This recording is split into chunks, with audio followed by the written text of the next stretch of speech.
Já, komið þið sæl og blessuð og velkomin að Rauða borðinu. Miðvikudagskvöldi 24. september sem segir manni að það eru akkurat 3 mánuðir upp á dag til jóla. Og ég sá það í bónus í dag að pipakökurnar eru komnar í hillurnar. Er það ekki svolítið snemmt? En við ætlum að enda þennan þátt okkar í dag eða kvöld á landbúnaði, lífinu í landinu utan höfuðborgarsvæðisins. Við ætlum að slá þráðinn norður í Svarfaðardal en þar gerðist það hjá einum tilteknum bónda, Trausta Þórisinni á Hofsá, í fyrsta skipti í sögunni að hann sló sín tún hvorki sjaldnar né oftar en 4 sinnum og hefur það aldrei gerst áður í sögunni að tún hans séu slegin 4 sinnum. Það segir sitt breytta tíma. Við ætlum að heyra í Trausta og svona aðeins að nusa því hvernig það að vera bóndi árið 2025 á sumri, þar sem menn slá alltaf 4 sinnum. Það ekki langt síðan Íslendingar slógu bara 1 sinni. Nú, þar á undan ræðir Ragnar Baldursson, kínafræðingur við Gunnar Smára taoisma og áhrif hans á kínverska menningu, stefnu kínverska ríkisins og einnig áhrif Tao á vestræna menningu og þetta fyrri hluti þeirra spjalls taoisma. Nú, Gunnar Smári ræðir einnig við Hilmar Þór Hilmarsson, prófessor, svona vinsamstöðurinnar, getur maður sagt, stefnubreytingu Trump gagnvart Úkraínu. Trump segir núna að Úkraína geti unnið stríðið og þeir fara líka yfir ræðu Trump í allsherjarþinginu, elta hann víðan völl eins og hún fór. Mikill fengur í þessum viðtölum. Nú, alvarleg staða uppi í húsnæðismálum fjölmargra einstaklinga á þess að það fari hátt í samfélaginu. Við höldum áfram að fjalla það eins og við höfum gert alla þessa viku. Fordómar eru miklir og harka í samfélaginu gagnvart, jaðarhópum sem ekki fá inn í kerfunum. María Pétursdóttir öryrki og myndlistarkona og Styrmir Hallsson, háskólanemi og ungur maður í leitað öruggu framtíðarhúsnæði ræða ástandið. Og hann má benda á það að vorstjarnan heldur fundum húsnæðiskrísuna annað kvöld í Bólholti 6. En við hefjum leik á því að Þórdís Ingadóttir, lagaprófessor, ræðir við Gunnar Smára gildi þess að fleiri lönd viðurkenna nú Palestínu og einnig hvort alþjóðalög og alþjóðakerfið sé að veikjast vegna stefnu Bandaríkjanna og hvaða skyldur íslensk stjórnvöld hafa frammi fyrir þjóðarmorðið á Gaza og öðrum glæpum Ísraels stjórnar. Þetta mál má aldrei sofna. En dagskráin hefst eftir andartak hjá okkur. Við fáum hérna nokkur skilaboð en bara svona rétt að þakka ykkur fyrir stuðningin í tímans rás og hvað þið eru duglega að deila efni okkar og hvetja okkur áfram og mörg ykkar styrkið samstöðina með mánaðarlegu framlagi og ef það einhver að horfa að hlusta núna sem hefur svona velt í fyrir sér en hefur ekki tekið skrefið til fulls þá bara ekkert að bíða, farin á samstöðin.is, finna hnapp sem heitir áskrift og reyna að tryggja okkar dagskrá til framtíðar. En þátturinn hefst eftir andartak, ekki fara langt. Húnavellir gistihús, gisting og tjaldstæði á góðu verði, morgunmatur og kvöldmatur, sundlaug, heitur pottur og íþróttasalur. Tjaldstæðagestir hafa aðgang að öllu sem tilheyrir gistihúsi. Ef þú átt ekki tjald eða svefnpoka þá höfum við það á staðnum. Upplýsingar í símum 848 7012 og 861 2319. Tölvupóstur hunavellir@hunavellir.is. Samlokubrauð, maltbrauð, tékkneskt-brauð, súrdeigsbrauð, brauð ársins, Bernhöfts bakari, íslenskt handverk síðan 1834. Við erum í útvarpinu á FM 89,1.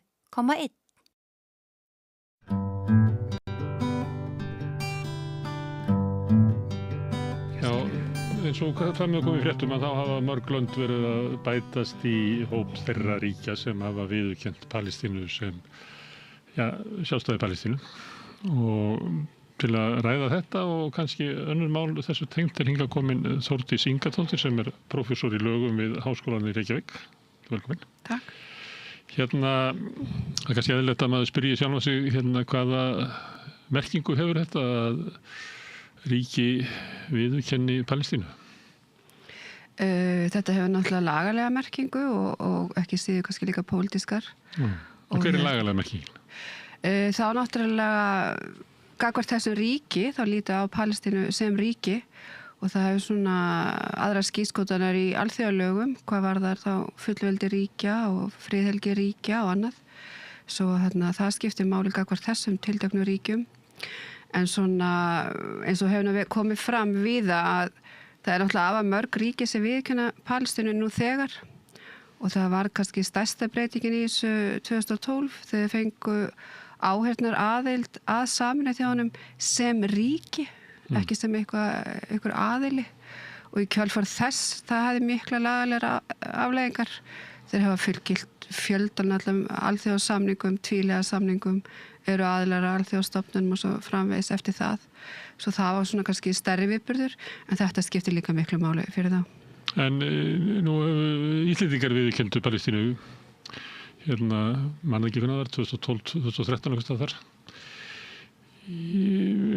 Þegar til dæmis gagnvart þjóðamorðinu á Gaza, þá er ekki að merkja að það sé svo ólíkt hvernig Íslendingar hegða sér, heldur en lönd sem ekki höfðu viðurkennt Palestínu. Hver er Það er náttúrulega, flest ríki er nú aðilar að alþjóðlega sáttmálanum, að koma í veg fyrir og refsa fyrir þjóðamorð og Palestína er sjálft aðild að þeim samningi síðan 2014. Það er nú meiri aðild að þeim samningi heldur en hvort að ríki hafi viðurkennt Palestínu ekki, hvort að skyldur samkvæmt þeim samningi vaknaði ekki. Það skiptir í sjálfum sér ekki megin Nei, að því sá samningur tekur líka til hópa, það getur verið hópar í einhverju svæðum sem er kannski ekki endilega ríki sem getur verið þolendur slíkra glæpa. Þannig að lönd sem er að viðurkenna Palestínu núna, að þau hefðu átt að bregðast við til dæmis niðurstöðu alþjóðadómstólsins að þarna veri líkur á því að veri þjóðamorð og svo aftur samþykkt nefndar á vegum Sameinuðu þjóðanna að þarna sé þjóðamorð. Já, í rauninni sá samningur, þessi samningur sem þú vísar til frá 1948 varðandi þjóðamorð eða hópmorð, hvað sem þú vilt kalla það, hann er alltaf mjög ríka skyldur að koma í veg fyrir þjóðamorð. Til þess að samningurinn gerður. Þú ættir ekki að bíða eftir að væri staðfest eða byrja það svo framvegis. Og það er bara skyldur á aðildarríki þess samningum að bregðast við og það kom svona vegvísir að því svolítið í máli Bosníu og Hercegovínu gegn Serbíu í dómi Alþjóðadómstóls frá 2007 hvenær ríki þurfa að bregðast við og svona þegar það má kannski vera hætta á þjóðamorð þá eiga þau að bregðast við. Og það hefur náttúrulega kom strax vísir við það eins og segir með áliti Alþjóðadómstólsins núna janúar 2024. Fyrir meira en 1,5 ári síðan. Já. Og frá þeim tíma hefðu öll ríki átt að bregðast við eins til þess að koma í veg fyrir þjóðamorð. Það má alveg segja það hafi verið mjög góð vísbending það að því eins og þeir segja þetta Alþjóðadómstóllinn í þessu máli Bosníu, máttu vita eða hefðu máttu vita, það er svona orðalagi þar og nú í því áliti Alþjóðadómstólsins frá 2024 janúar þá segja þeir að þetta sé líkindi að þjóðamorð sé að fara að gerast eða sé orðið, svo það er nú líka það er svolítið svona mikilvæg vísbending. Og öllum ljóst að ástandið hefur síðan margfalt versnað. Já. En þetta er skylda gagnvart alþjóðalögum, en það er ekki dæmi að ríki hafi verið fengið ykkur ákúrur fyrir að hafa ekki gert neitt.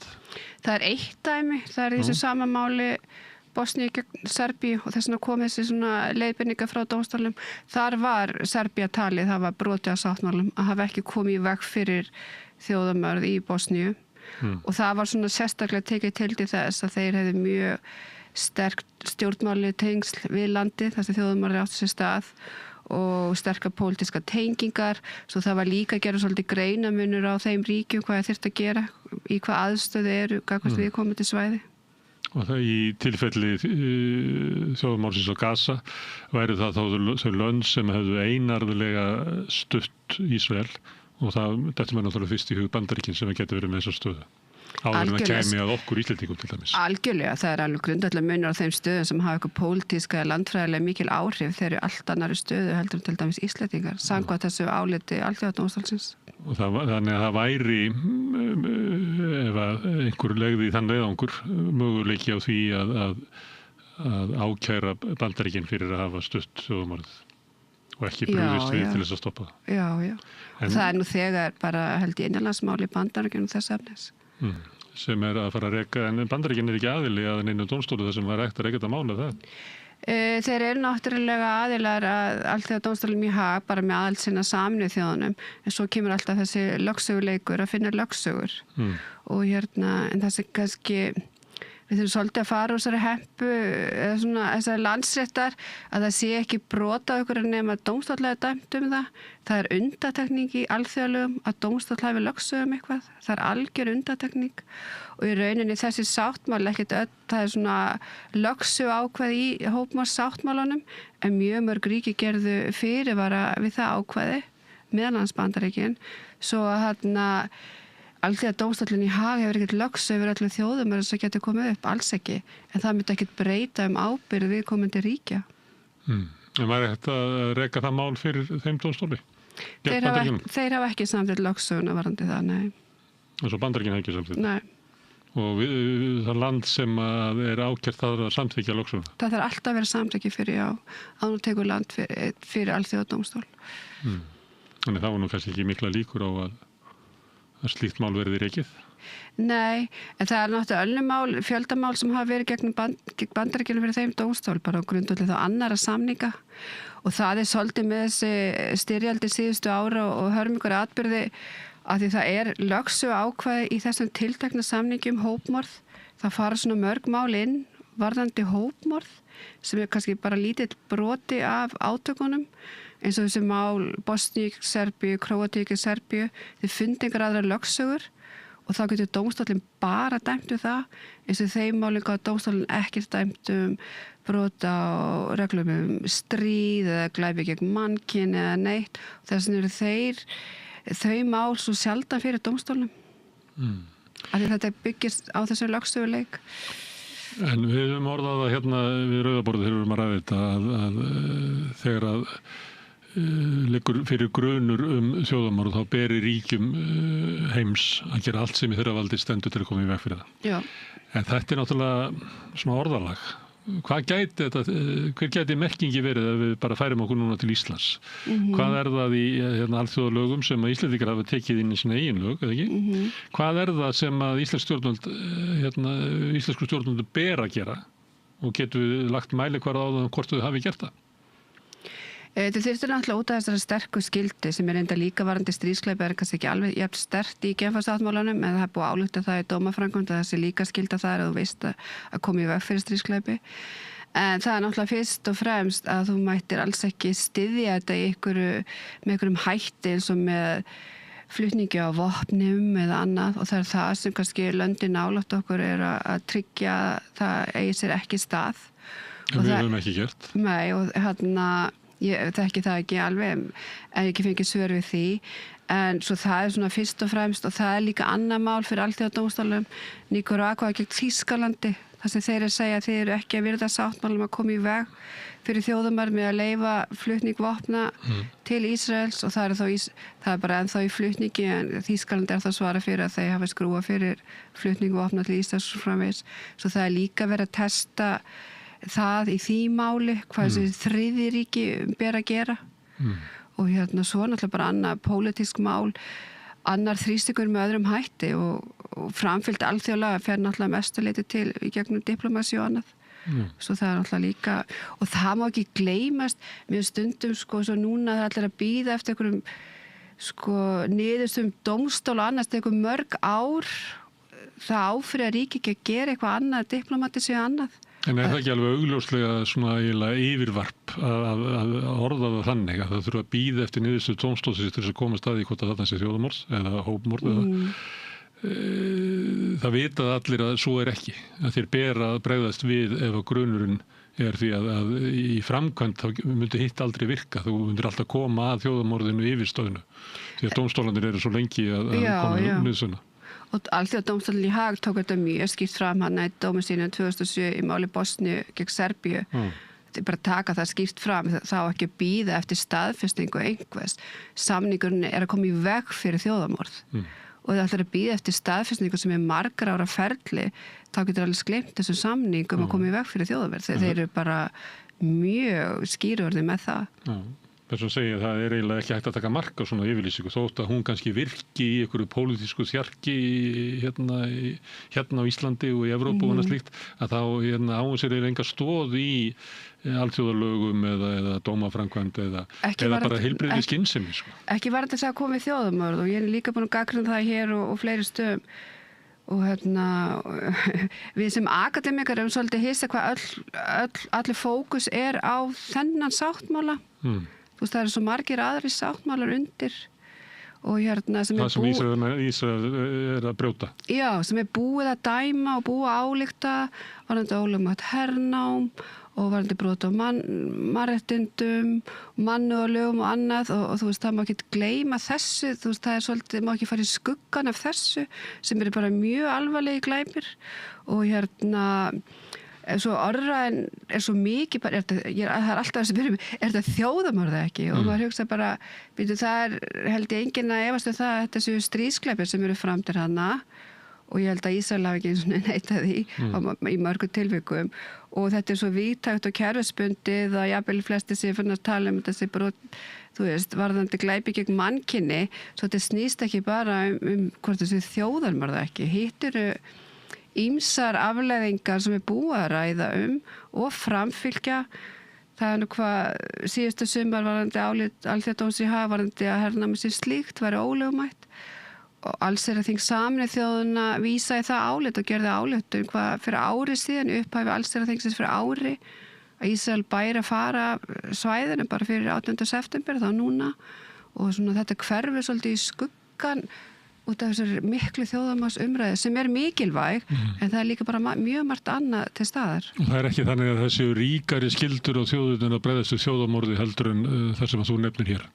Hún mjög afdráttarlaus náttúrulega í þessum þjóðarmorðssamningi og þessu orði þjóðarmorð fylgir svona mikið alvarleiki og annað, kannski finnst fólk ekki jafn alvarlegt að tala glæpi gegn mannkyni eða stríðsglæpi, þeir eru bara svo algengir. En það líka genfarsáttmálaleg skylda líka að bregðast við, hún ekki svona orðið sterkt í samningnum, en að dómaframkvæmd sem líka verið staðfest að Alþjóðadómstóllinn í Haag skylda að bregðast við. En Sameinuðu þjóðirnar samþykkja að þetta sé ólöglegt hernám. Já. En síðan ættu Sameinuðu þjóðirnar að bregðast við en allar aðgerðir eru kæfðar í öryggisráðinu með neitunarvaldi. Og þá gæti maður kannski hugsað sér svo að það nær þetta ekki lengra. En ef að skilur það samt eftir skyldu hjá aðildarríkjunum að gera eitthvað gagnvart hernáminu, þau ekki að bíða eftir því að náist fram einhver aðgerð innan Sameinuðu þjóðanna þar sem að samþykktin gerð. Þannig að bara þegar samþykktin gerð í Sameinuðu þjóðunum þá ættu við að bregðast við ólöglegu hernámi, til dæmis með einhverjum viðskiptaþvingunum á viðskipti við hernumda svæði. Nei, við getum ekki varpa bara ábyrðinni á öryggisráðið. Það minna öryggisráð virkaði nú ekki hvað milli 48 og 1990 var ekki starfhæft svo þá væri nú bara allt kerfið fallið. Auðvitað þetta ábyrgð ríkja að framfylgja alþjóðlegum og það hefur alltaf verið þannig og en það er bara svolítið í sögunni þannig þegar vel tekst til þá er það ríkjum að þakka, ef illa gengur þá er það Sameinuðu þjóðunum að kenna þú veist, þeir vinna aldrei Sameinuðu þjóðunar en vissulega er þetta hjá ríkjum fyrst og fremst og öryggisráðið hefur náttúrulega aldrei getið ályktað neitt varðandi Palestínu þó hvað fyrir 1,5 ályktuðu varðandi Gaza og þá hefur það sjálfkrafa komið dómaframkvæmd til það þá fer bara það málefni yfir til allsherjarþingsins og þeir hafa nú verið ötulir að álykta málið og með mjög mörgum atkvæðum allt upp í 150 atkvæðum í allsherjarþinginu. En það breytir engu í ástandinu. Það er nú svona tóttir sem maður heyrir frá Palestínu. Ekki fleiri samþykktir bara please. Nei. Og því miður. En þetta er kerfi sem við höfum. Við höfum ekkert betra. Já, en það mikilvægt fyrir okkur, stundum skjótu við í alltaf inn sem smáþjóð, en það líklega mikilvægt fyrir bara allan heiminn að þetta kerfi virkar. Og sumt af þessu höfum við tekið inn í íslensk lög, meðal annars þá líklega skildur íslenska stjórnvalda til að bregðast við. Gætu við rekið þetta mál inn í innanlands réttarkerfinu? Gæti ég stemt íslenska ríkinu, eða kært íslenska ríkið, fyrir að sinna ekki skildur sínum gagnvart þjóðamorði? Það er svolítið erfitt, sko. Þetta er svo ólíkt eftir löndi hvernig þau leyfa svona varðandi aðild að málum. Og en þetta er náttúrulega fjölmörg mál svona í Danmörku og Hollandi, Bandaríkjunum og víðar. En við getum fundið íslenska palestínumenn sem hafa aðild að málinu. Já, þá var það kannski það helst. Það verður þá einhver einleið til þess. Heldur það sem möguleiki? Ég ætla ekki að byrja það hvetja til þess. Þetta er bara vangavelta. Ég hef bara ekki skoðað það nákvæmlega, sko.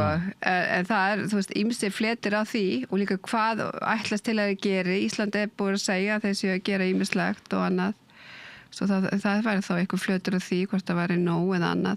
En þetta er ekkert nákvæm fyrirmæli erlendis frá eins og alþjóðadómstóli hvað ríki eigi að gera. Og eins og ég segi, gera rosalega mikinn greinamun á því í hvaða stöðu ríki eru til að gera eitthvað gagnvart viðkomandi aðila sem þeir telja vera að brjóta af sér. Hvar þeir eru staðsett og pólitískt og annað. En svo er bara eitthvað ríki vilja gera lagalega og annað siðferðislega og annað. Já, og það komið inn í umræðinu hérna á Íslandi er einmitt þetta geta aðgerðir okkar haft áhrif og þá hafa sumir sagt að við eigum ekki að hugsa bara til þess, heldur ber okkur að halda þá, við getum haldið uppi bara einhverju siðferðin í okkar samfélagi þannig að okkar stjórnvöld sem að starfi í okkar nafni bregðist við með tilvíðlum hætti. Það sé markmið í sjálfum sér þótt að það kunni að vera að það raski ekki ró stjórnar Ísrael. Þannig það er svona lagalegt að það hafi eitthvað gildi að við reynum að halda íslenskum stjórnvöldum við þær skuldbindingar sem að þau hafi gengist undir að þau sinni því til þess að halda hér uppi almanna reglu að þessu leyti. Er þetta lögfræðilegt sjónarmið? Þetta er alltaf bara augljóslega mótmæli núna út um allt. Ég held að segja ekki tilviljum hvað eru margar ályktarinn að koma núna að viðurkenna Palestínu ríki frá Evrópu. Það er alltaf bara ákall þeirra samfélag eitthvað sé gert. Þetta kemur frá samfélaginu, þetta er ekki stefnubreiting stjórnvalda í fæstu tilfellum. Ég held að sé blanda. Já, það er örgulega ekki við Bretland eða Frakkland, það eru bara að beygja sig undir, og nú eru almenningur í Ítalíu mjög að þrýsta á stjórnvald. Já, bara fólk er náttúrulega bara ábúðið og þetta er ríkisstjórn þess samfélags og líka þú ætlar að að henda fyrir bí einhverjum lögum sem eiga sér langa tilvist eins og lögum hvernig á að heyja stríð sem byggja nú bara á 150 ára gamlum lagastofnum. Eða þau ekki gilda einu samfélagi, hvað ætlar þá að segja næst ef þú verður þólandi í því eða annars? Þetta er líka ekki bara hvað okkur fyrst eitthvað erlendis. Ætlar að halda upp kerfinu sem slíku. Og ég held að minni ríki séu líka bara hrædd við það. Mér finnst það bara að koma mjög skýrt fram frá leiðtogum þessa lands að við verðum að við séum háð alþjóða lögum að þau séu virt og þess vegna verðum við líka að hjálpa öðrum smáríkjum að þau séu framfylgd. Það er líka bara svona sjálfhverfa, sko. Já. En ekki þannig að við myndum reka slík mál fyrir íslensku dómstólum, hvort að stjórnvöld höfðu brugðist við. Það hefur alltaf verið frekar erfitt að fá aðild hér innanlands í svoleiðis málum. Það er bara ekki hefð fyrir því. En við hefum líka snild á lögfræðingarna sem geta kannski fundir ef það er áhuga á því að finna leið til þess. Þetta hefur verið í mannbrættu máli Ungverjaland og annað varandi stíplur og annað. Þú veist, þetta er bara, það er alltaf umhverfismálin hafa núna svolítið breiðan aðgang fyrir íslenska dómstóla og það verður það bara að láta reyna á það. En þetta mál hefur dregið fram að svona alþjóðakerfið, stundum kalla alþjóðasamfélagið, maður veit ekki alveg hvað það er, stundum er það bara eins og þessi Vesturlönd fyrst og fremst. En maður er til dæmis okkar ráðafólk svona fórna höndum yfir getuleysi alþjóðasamfélagsins til þess að bregðast við þessum hörmungar atburðum. Þetta rétt mat að alþjóðakerfið sé veikara núna en það hefur verið og að sé verið að veikja það til dæmis í þessu máli með neitunarvaldi Bandaríkjanna og það að Ísraelir herðir bara allar sínar aðgerðir eftir því sem að mótmælin eru meira áberandi í okkar heimsluta og fleiri lönd viðurkenna Palestínu að það virðist ekki hafa nein áhrif. Þetta rétt mat að kerfin okkar sem alltaf verið að segja að við séum svo háð, sérstaklega sem smáríki, að þau séu að veikjast? Ég ekki alveg þar, sko. En þú veist, miðað við hvað? Miðað við hvaða tíma? Bara 25 ára síðan. Það var alltaf þá stóröld, já, kannski, allir voru glaðir eftir að kalda stríðinu lauk og það voru stofnar stríðsglæpa dómstólar fyrir Júgóslavíu og Rúanda. En eftir að kerfi brást alveg, við horfðum í beinni útsetningu eins og þjóðamorð í Srebrenica og Rúanda og þú veist, og það kom afsökunarbeiðni frá stjórnvöldum víða heim og Sameinuðu þjóðanna, það hefði algjörlega brugðist. Við vorum í skelfileg stríð ekkert svo langt síðan í Sýrlandi það var öllum neitunarvöldum beitt í öryggisráðinu og þú veist, það svo endalaust þetta að telja þessi kerfið hefur algjörlega brugðist og þú ferð bara eitthvað suður í álfi þá hefur þau kannski sagt að þetta hefur aldrei virkað og aldrei virkað þegar áþarf að halda en það virkar rosalega vel þegar enginn þarf að halda. Já, í þeim landslutum heimslutum hefur þetta kannski aldrei virkað eins og við höfum vilja. En það kannski núna líka, þetta svo nálægt okkur og þetta eru stórveldi sem sem ganga svona hart fram eins og Rússland og Ísrael og þá kemur líka einhvern veginn sem ég held í grafi mest undan kerfinu og þá kemur svo skýrt fram býttu eiga ein lög að gilda þessu lönd en ekki aðra og það svo hættulegt þá missa allir trú á kerfið þegar það búið að vera að ganga hart fram að framfylgja alþjóða lögum í svolítið 20 ár og ríki hafa þurft að sæta því í suðri og annar staðar og svo sagt nei þetta gengur ekki með þessi lönd og enn verra kannski eins og með eftir árás Rússland í Úkraínu þá bara gengi mjög hart fram þó að sé, þú veist, neitunarvaldi öryggisráðinu, það bara taka ríkið sér til og það þvílíka þvingunar ráðstafanir og fjárhagslegar, menningarlegar og annað svo kemur þetta og eftir og það ekki brugðist eins við, þá koma þessar andstæður þá og það það sem svo hættulegt en vissulega líka bara mörg teikn ekki góð. Þetta var svona gullöld síðustu aldamót, menn það var samþyktur varanlegur alþjóðlegur sakamáladómstóll sem var búið að reyna í 50 ár. Aldrei tekist, það var aldrei gluggi til þess og það var það vel í ári hjá alþjóðasamfélaginu og það var gert og hann núna í dag með 17 átök í 17 löndum. En einhvern þetta einstaka mál Ísrael bara að grafa undanum og þegar hann kannski bara fá sig það búið að setja þvingunarráðstafanir gagnvart dómurum frá Bandaríkjunum, frá Rússlandi og kannski að fara að stoppa þjónustu bara netfyrirtækja og banka til þess, þeir voru núna bara greiða út laun út árið, þeir vissi ekki hvort allar eignir dómstóls yrði fristar svo það hart í ári en það kom gott tímabil og það alveg á enda en svo veitum ekki hvernig það kemur aftur en á móti kemur að aldrei áður höfum haft eins mikið af samningum og hvað lönd hafa fullgilt af samninga og sem var ekki til í seinni heimsstyrjaldi annað þú veist, laga alþjóðlegur orðin svo skýr það orðin svo mikið dómaframkvæmd og þriðjuríki eru svolítið að stíga inn, eitthvað annars þegar ætla sér ekkert að stíga fram í, ætla ekki að kasta steinum í glerhúsi og eins og hvað áttu við með því? Menna, hvað þetta? 30-40 þriðjuríki nú? Nei, miklu meira 50-60 núna í dómsmáli fyrir Alþjóðadómstólnum í Haag varandi aðstæði sem fyrir utan þeirra beinu hagsmuni þetta mál Suður Afríku gegn Ísrael með hvað 12 ríki komin inn Gambíu gegn Myanmar hvað ertu með? Þú raunir kannski með svona 60 ríki á bak við það mál. Þú ert með mál Úkraínu gegn Rússlandi, 32 ríki þar. Þetta allt þriðji ríki sem vilja bara knýja fram alþjóða skuldbindingar. Og þetta nýtt. Það jákvætt. En þetta auðvitað bara einn bútur af þessu stærra púsli, ein leið fyrir ríki að framfylgja alþjóðalögum. Þetta bara ein leið, þetta ekki bara þetta og bíða eftir þessu, svo líka allt þetta hefðbundna hvernig ríki hafa alltaf framfylgt alþjóðalögum í gegnum diplomatiska leiðir og annað. En þetta svolítið nýtt og þá kemur líka gagnvart ríkjum geta að farið fram eins og mörg ríkjum fóru fram í máli Gambíu gegn Myanmar, gegn meins þjóðamorðs þar, fullt af Evrópulöndum þar, Danmörk, Holland, Þýskaland, Bretland, Kanada, G20-lönd og ekki gert það í öðrum málum og svo framvegis. Það alltaf hvert mál verði fordæmi líka innanlands hjá þessu þjóðum sko gagnvart sínu fólki. En þegar þú nefndi tímabil þar sem þetta virtist ganga vel. Var það ekki þannig að þau ríki sem voru dregin fyrir dómstólinn voru dregiðar öll með ágætis velvilja Bandaríkjanna?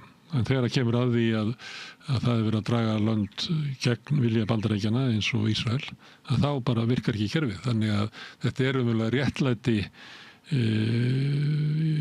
í hugum Bandaríkjanna. Það eru lög sem eru til þess að aga aðra en ekki okkur. Og leið og ögunin á að vera okkur að þá bara tökum við ekki mark á þessu og þá hættir kerfið að virka. Bandaríkinn er náttúrulega ekki aðili að alþjóðadómstólnum, alþjóðasakamáladómstólum. En hann hefur áhrif. Hann hefur áhrif, hann tók mjög virkan þátt í samningaviðræðunum og þeir voru hann með frábært teymi lögfræðing og annað en það var svo sem alveg vitað að þeir yrðu ekki aðilar. Clinton fór á stífulunum hann að gamlarskvöld og skrifa undir sáttmálan sem var tekið tilbaka af næstu ríkisstjórn og í fyrst unnið gegn dómstólum svo við erum með friðargæslaliðum allan heim við ætlum ekki á hættu ef þeir eru fremja brot á landsvæði aðildaríkis þá er dómstóll á kikka lögsa dómstólsins að við ætlum ekki á hættu þá að Amerikana fara fyrir dómstólinn en svo bara hættu þeir því þessu svona einbeitt að vinna gegn honum, þeir mistu pólitískt traust með Guantanamo Bay og alls konar atverði það sem kom upp en núna er þeir vissulega eftir að svo þeir kannski hafa ekki skipt svo mikið af þessum málum jafnvel hjálpað bak við tjöldin með myndum úr heimi og annað fjöldagröfum og annað í fjöldum. En ekki gagnvart Ísrael þetta mis? Nei. En núna vinnaði bara beint, þeir byrja að vinna beint gegn dómstólum þegar Afganistan gerist aðalega dómstólum því þá hefði dómstólinn lögsögu yfir öllu sem fór fram á lands og Afganistan meðal annars bandarískum herminu sem voru þar. Og það í fyrri tíð Trump þá kom hann líka með þvingunar ástafni gegn starfsfólki dómstólsins svo að Biden tók það nú tilbaka en þetta hefur samt gengið en núna er svona ný tegund af hættu þessi dómstóllinn stendur frammi fyrir og það er meðal annars ég segi er þetta að loka bara á öll þessi þjónustu fyrirtæki sem þeir reiða sig á til bara stjórna þessum dómstól daglega upplýsingakerfi og samskiptakerfi, bankakerfi ef viðkomandi þjónustaðalar fá þvingunar að gera á sig innan Bandaríkjanna þá svo þetta er svona aðra tegundur af hættum en Bandaríkjanna hafa aldrei verið inni og það ríki hafa staði mjög þétt á bak við dómstólinn sem hafa verið þar. Eitt er að vera ekki inni, annað er að vera að beita dómara og dómstóli þvingunum. Já. Og Rússar hafa líka gert það. Þeir eru svona nála því að bara fara að skilgreina þennan dómstól sem hryðjuverkasamtök. Já, hver veit sko. Það eru samskonar aðgerðir sem eru gegnum honum. Og það er alltaf hluti að fyndi núna bara í allsherjarþinginu Sameinuðu þjóðunum. Hvað er hann að hóta næst gegn dómstólum? En svo það er, já, en hann er alltaf búin að starfa núna í 20 ár og við sjáum til, en þetta er lítið mjög illa út. Ég veit ekki hvað það maður megi spyrja svona, hlustar á ræðu Trump í samlíkþjóðunum í gerð? Ég las hana. Last hana? Það held ég að sé meira álag heldur að hlusta á hana. Nei, já. Ég veit ekki hvort hann hafi flutt textaræðuna. Nei, svo kemur það. Já, hann bílaði prompterinn af því að ég hlustaði og mér fannst hann fara svona eins og hann gerir. Hann rantar bara út í eitt, talar út og suður. En það er ákveðin svona Hann ekki hrifinn af samlýðunum, ekki hrifinn af alþjóðastofnunum. Hann lítur á alþjóðastofnanir og alþjóðaðir samningar eiginlega hefti frelsi Bandaríkjanna. Hann vil frekar hafa bara svona tvíliða samninga, hann vil vera í heimi þar sem stórveldin raunverulega fara sínu fram og kannski ákveða þróun mála, frekar heldur en að vera bundin af einhverjum svona alþjóðasamningum og alþjóðastofnunum. Já, og þetta náttúrulega þetta svolítið nýr veruleiki, sko, allan fyrir okkur alþjóðalögfræðinga, að því alþjóðalög hafa oft verið margbrotin af leiðtogum heims, en þau hafa alltaf talað tungumáli alþjóðalaga. Þau hafa alltaf vísað því við á grundvelli þessara undanþágu megum við fara inn eða þú veist, þetta, þau tala réttlæta lögbrot sitt með lögum. Nákvæmlega, Putin snillingur í því, sko, þessi nóttarna þegar hann fór inn í Úkraínu, þú veist, það bara gat tekið öll fordæmi þegar NATO fór inn í Belgrad og þú veist, árásin í Írak og ég að fara inn til að koma í veg fyrir þjóðarmorð innan Úkraína grundvelli, þú veist, hann snillingur í lögfræðinni, en það sem svo sérstætt hjá, sko, forseta Bandaríkjanna, að hann bara minnist ekki á þau, hann lætur yfirleitt, hann lætur bara eins og þau sé ekki til, og þetta svo, og þú veist, og allir, og tala ekki bara eins og sáttmálum alþjóða viðskiptastofnunina varandi þegar, þú veist, tollamál, þú veist, það bara risa skuldbindninga til staðar og líka rosalegt, þú veist, lagaverk innan Bandaríkjanna varðandi það, og hann vísar ekki, hann ekki að segjast alltaf að fara gegnum, hann bara minnist ekki á þetta, hann lætur eins og það sé ekki til, og þá einhvern veginn allir veit engi hvernig eiga bregðast við, þú veist, hvaða undan þá hann að byggja á, hann myndist ekki á neitt. Svo Evrópusambandið í því tilviki að reyna að búa sér til ykkur vörn sem veit samt ekki á hvað hann að vísa í. Svo hann bara, svo það mjög sérstakt í öllu þessu aldana rás. Hann lætur bara eins og það sé ekki til. En þetta ekki bara raunsætt að Bandaríkin ekkert bundin að þessum lögum, að ef þau vilja gera eitthvað þá bara fara þau gegn lögunum og þá kannski má skoða það setna bara að breyta þeim með eitthvað sluðs, en þessum lögum ekki ætlað að hemja Bandaríkin. Þannig að það sjóna með Bandaríkjana. Já, en ekki samlega því. Þeir eru alltaf algjörlega treysta á alþjóðalög og og skulum ekki gleyma, sko, talandi sko, ríki vinna fyrst og fremst með sína hagsmuni að leiðljósa, eins og hann tók nú svo ætti bara að ráða hjá honum í ræðinu hans. Talandi bara til dæmi þessi lög í stríði. Þau eru svo gömul, þessi lög í stríði og Genfarsamningin byggja nú á bandarískum lögum frá 19. öld, að þetta alltaf spurning gagnkvæmni. Þú ætlar ekki að brjóta ykkurum af því þú vilt að það ekki brjóta gegn þér. Þú ætlar ekki að brjóta á hermönnum erlendaríkja að þú vilt tryggja góða meðferð þeirra þegar þeir eru erlendis. Svo þetta vinn alltaf hjá ríkjum. Svo hann líka búin að hagnast mjög og öll ríki vilja virða alþjóðalög, þeir vilja að þau eigi líka við sig. Svo að hann vill ekki henda því út. En hann og margir í Bandaríkjunum líta kannski öðruvísi á þetta, þeirra ógn að varðandi stríð ekki svo sama og annara. Það enga líkur á því að verði stríð á okkar landi, ekki einu sinni okkar heimsálfu.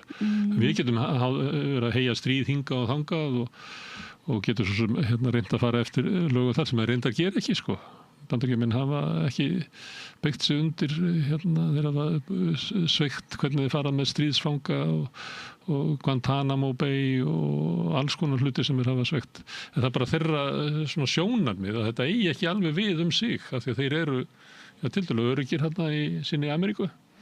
Það ekki eins og Mexíkó sem fara að ráðast inn í Bandaríkin eða Kanada. Nei. Þannig stundum heyrir maður þú veist hvernig þeir tala. Það bara það svona eins og sé annar tónn í þeim. Sérstaklega þessari ríkisstjórn, sko. Samt, þú veist, svo koma bara eitthvað tímabil. Þú veist, þeir eru bara nánast eigendur að mörgum alþjóðasamningum. Þeir knúðu fram. Eins og alþjóðaviðskipti og af öllu bann við mútum erlendra, þú veist, embættismanna, þú veist, þetta er bara copy-paste af bandarísku lögum sem þeir komið með inn í gegnum OECD og vildi að Evrópa tækja upp. Nú hann búin að, þú veist, afnema refsingu þessa, þú veist, þeir eiga mjög mikið í alþjóðalögum og hafa barast fyrir mörgu þar og þetta svona, við erum alltaf að tala um eitthvað tímabil. En nú erum við forseta sem að talar af nokkri fyrirlitningu alþjóðastofnanir og alþjóðalög. Algjörlega. Og eiginlega talar eins og í ræðinni hans að það sem hann að tala um loftslagsmáli náttúrulega að sumuleyti það hver niðurstaða svona samning á alþjóðlegum vettvangi að það sé endi bara í einhverju öngstræti frá hans sjónarhorni og sé að eyðileggja löndin sé að fara til helvítis. Já. Út af diplomatíu og samningum og öðru slíku sem að alþjóðlega kerfið á að reyna að halda utan þannig að við verjum okkar sameiginlegu hagsmuni. Hann eiginlega slær þetta út af borðinu. Já. Sem líka svolítið sérstætt sko að þú veist Bandaríkin á bara rosalega færa lögfræðinga og þeir hafa oft geta unnið svo vel innan þessa samninga og stofnana bara út frá sínum eigin hagsmunum, þú veist, innan lagana. Það var alveg toga til og annað en þeir var unnið alltaf innan lagan oftast en hann líka bara hunsa hann bara hunsa líka eigið embættismannakerfi svolítið. Þetta náttúrulega kerfi sem þeir byggu til þannig það ekki að undra þótt að þessu klárastir að vera að vinna innan þess eða klárir í því en hann vill bara ekki þá stefnu hann lítur svo á að þessi stefna sem hefur rekin frá stríðslokum hafi ekki verið góð fyrir Bandaríkin og nú eigi Bandaríkin að fara að hegða sér eins og stórveldi og ekki láta binda sig af alþjóðlegum samningi. Svo veit maður aldrei almenna hvernig maður á að taka því sem hann segir. Nei, svo kemur það. En ég held líka það svona kannski ríkir að stíga, það vill ekki fara 100 ára aftur í tíman og vera í alþjóðasamfélagi það sem, þú veist, sterkust og frekost og þeir sem áttu mestu vagnin ráða öllu, sko. Já, hann vill það, en ég held að hinni vilja það ekki. En hvað, og þá kemur kannski að því að ég veit að við höfum talað saman áður og þú ert kannski bjartsýnni varðandi uppbyggingu svona alþjóðadómstóla og sérð að hægt og bítandi að vera til dómafordæmi og sem getur vísað okkur góða leið. En að móti kemur þessi pólitík og sérstaklega frá þeim sem kannski átti mest í því að byggja upp alþjóðakerfið sem við lifum í dag sem Bandaríkin, sem bara pólitísk afstaða að sömuleyti að vera bara til að hrinda þessu kerfi þannig að bara komin því miður, það bara komin í raunveruleiki hér og þá skiptir þetta engu máli sko. Þannig að það vegur upp á móti svona seglan í því að byggja upp eitthvað öryggi, meiri þáttaka ríkja þó að það sé oft bundið einhverju pólitík að Evrópuríkin fara gegn Myanmar en ekki gegn Ísrael og þar hundur göttunum. En það sem kannski sterkast þessi ákafi bandaríska stjórnvalda í dag að fara eiginlega gegn Sameinuðu þjóðunum og eiginlega öllum alþjóðlegu stofnunum. Hann líka á móti alþjóðu viðskiptastofnuninni Já, alveg. Og brýtur þar bara allt og bramrar. Það er alltaf búið að lama það kerfi núna ég maður ekki hvað 10 ár. Það hefur ekki verið, þeir hafa blokkað sko skipa nýra dómara og líka Biden svo að þú veist það hefur ekki verið dómar til að dæma mál og þú veist það er bara, þeir fara aðra leiðir það get ekki farið í lagatextan en sko alþjóðastofnanir þú veist ég segi vongóð sko þær hafa mjög takmörku völd ríki hafa ekki fullveldi síns vegna vilja gefa þeim mikið völd svo að eins og ég sagði náðan sko það þýðir ekki að kenna þeim ef eitthvað ekki þeir hafa ekkert völdin, ríkin hafa það þau vilja framfylgja alþjóðlegum þetta er svona að segja með Sameinuðu þjóðirnar að þau eru mótað sem að vera skamma þau fyrir að vera aumingi en þau eru aumingi af því að ríkin veita þeim ekki vald nákvæmlega, svo hvort viltu þú vilt ekki gefa alþjóðastofnunum þetta vald en ekki kenna ef það hafa ekki gert eitthvað að þess að segja, þetta er ekki eins og í Landsrétti það er brot og þá kemur dómstól eða annað, þú veist framfylgt alþjóðlega þú veist, ég veit ekki, 75% í höndu ríkja.